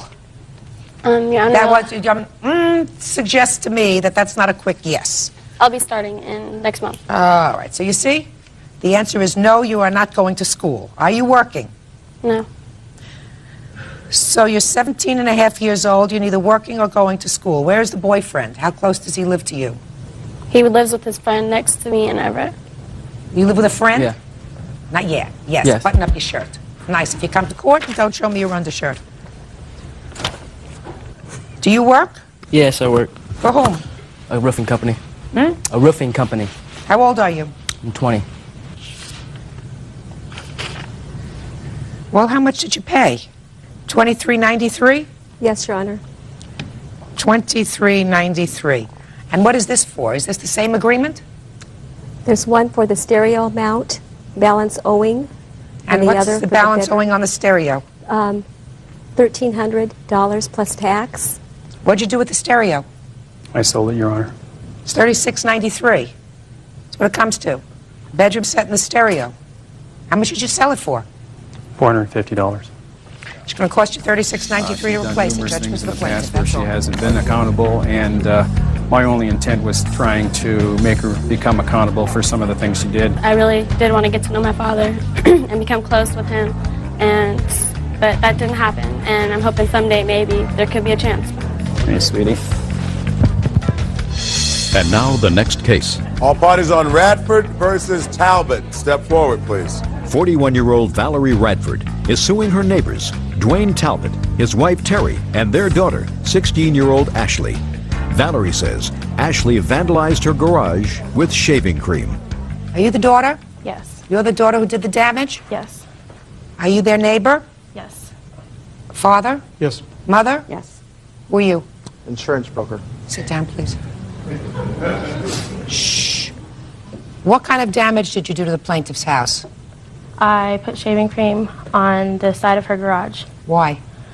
I was retaliating because her son threatened my brother. What did the side of her garage have to do with that? Well, I just got it with shaving cream. Now, what did putting shaving cream on the side of her house, is the garage attached to the house? Yes. What did that have to do with this childhood squabble? Well, I wasn't going to use eggs because eggs damage too much, and so I was just like... What were you going to do anything for? Because I was retaliating from what her son said to my brother. Well, that's pretty stupid. Yeah. When did you do that? It'll be a year in June. Did she catch you doing it? Yes. Did you do it during the day or at night? Night. Did you expect to be caught? No. So far, you're honest. I give you that. Dumb, but honest. Yes. And your lawsuit is to be compensated for the damage that was done. Yes. To the side of your house. Yes. Do you have photographs of the house? Yes, I do. And it's not just the garage, it's the stucco. And that's the problem. It can't be removed from the stucco. Thank you.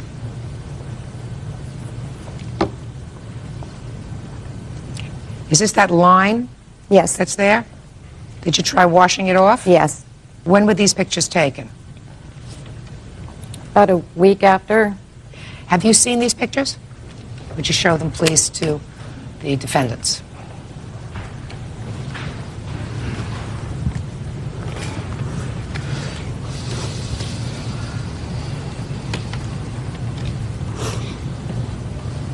So did you get estimates to paint Yes, the I did. I stucco? have 3. Can I see them, please?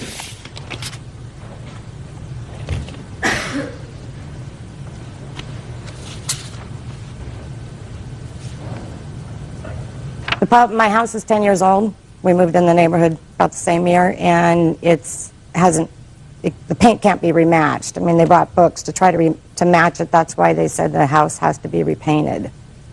Because it's 10 years old, I mean, you know, the cracks and the normal wear and tear will have to absorb that. But it's just that we wouldn't be having to paint our house right now if this didn't happen.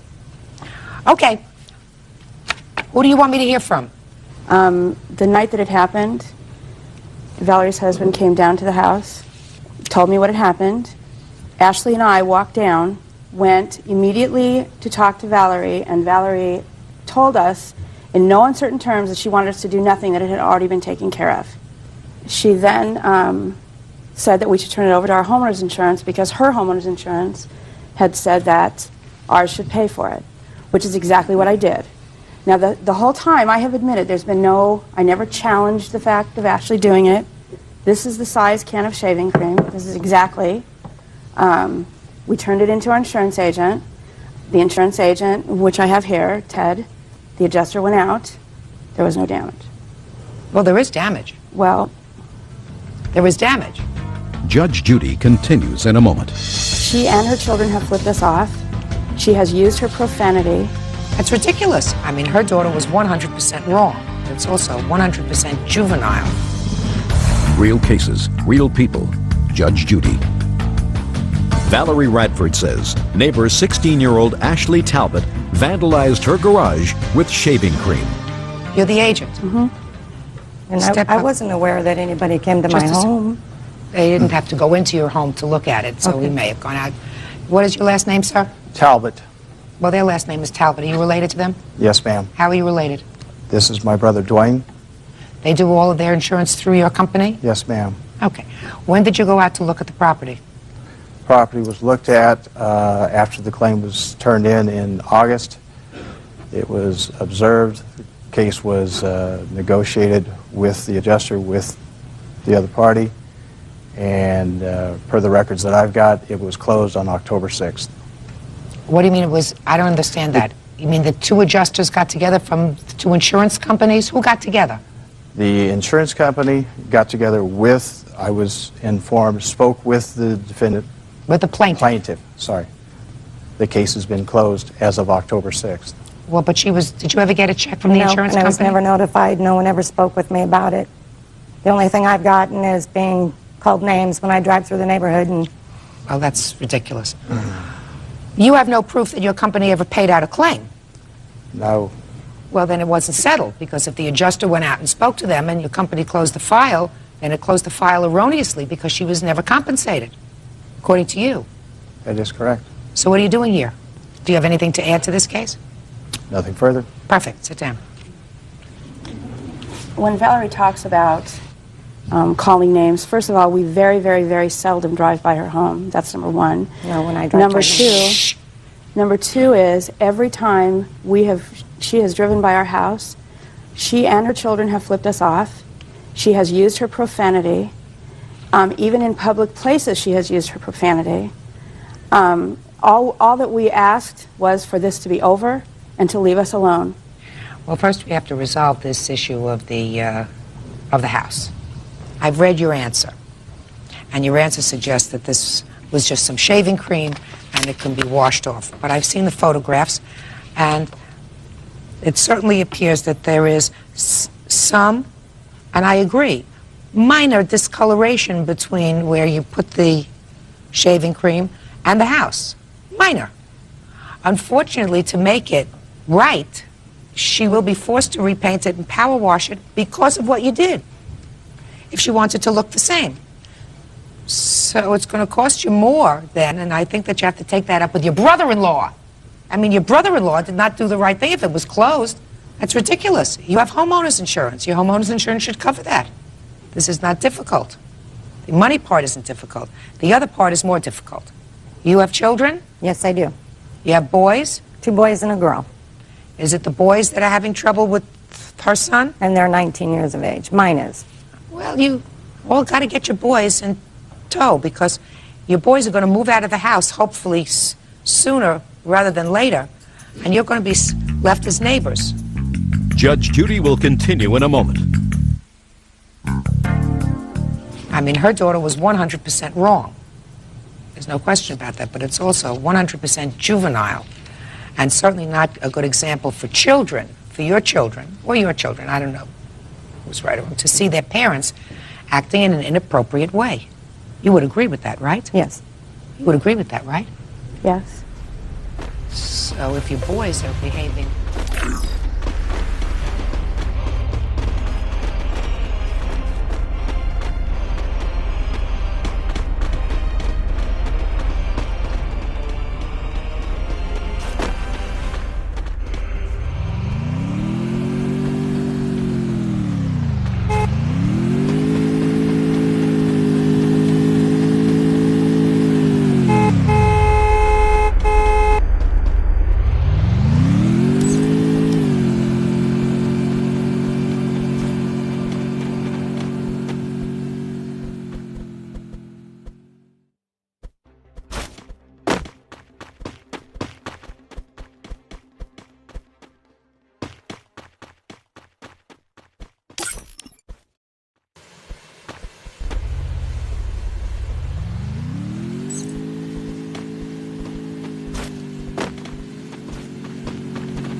Free fight.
you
it.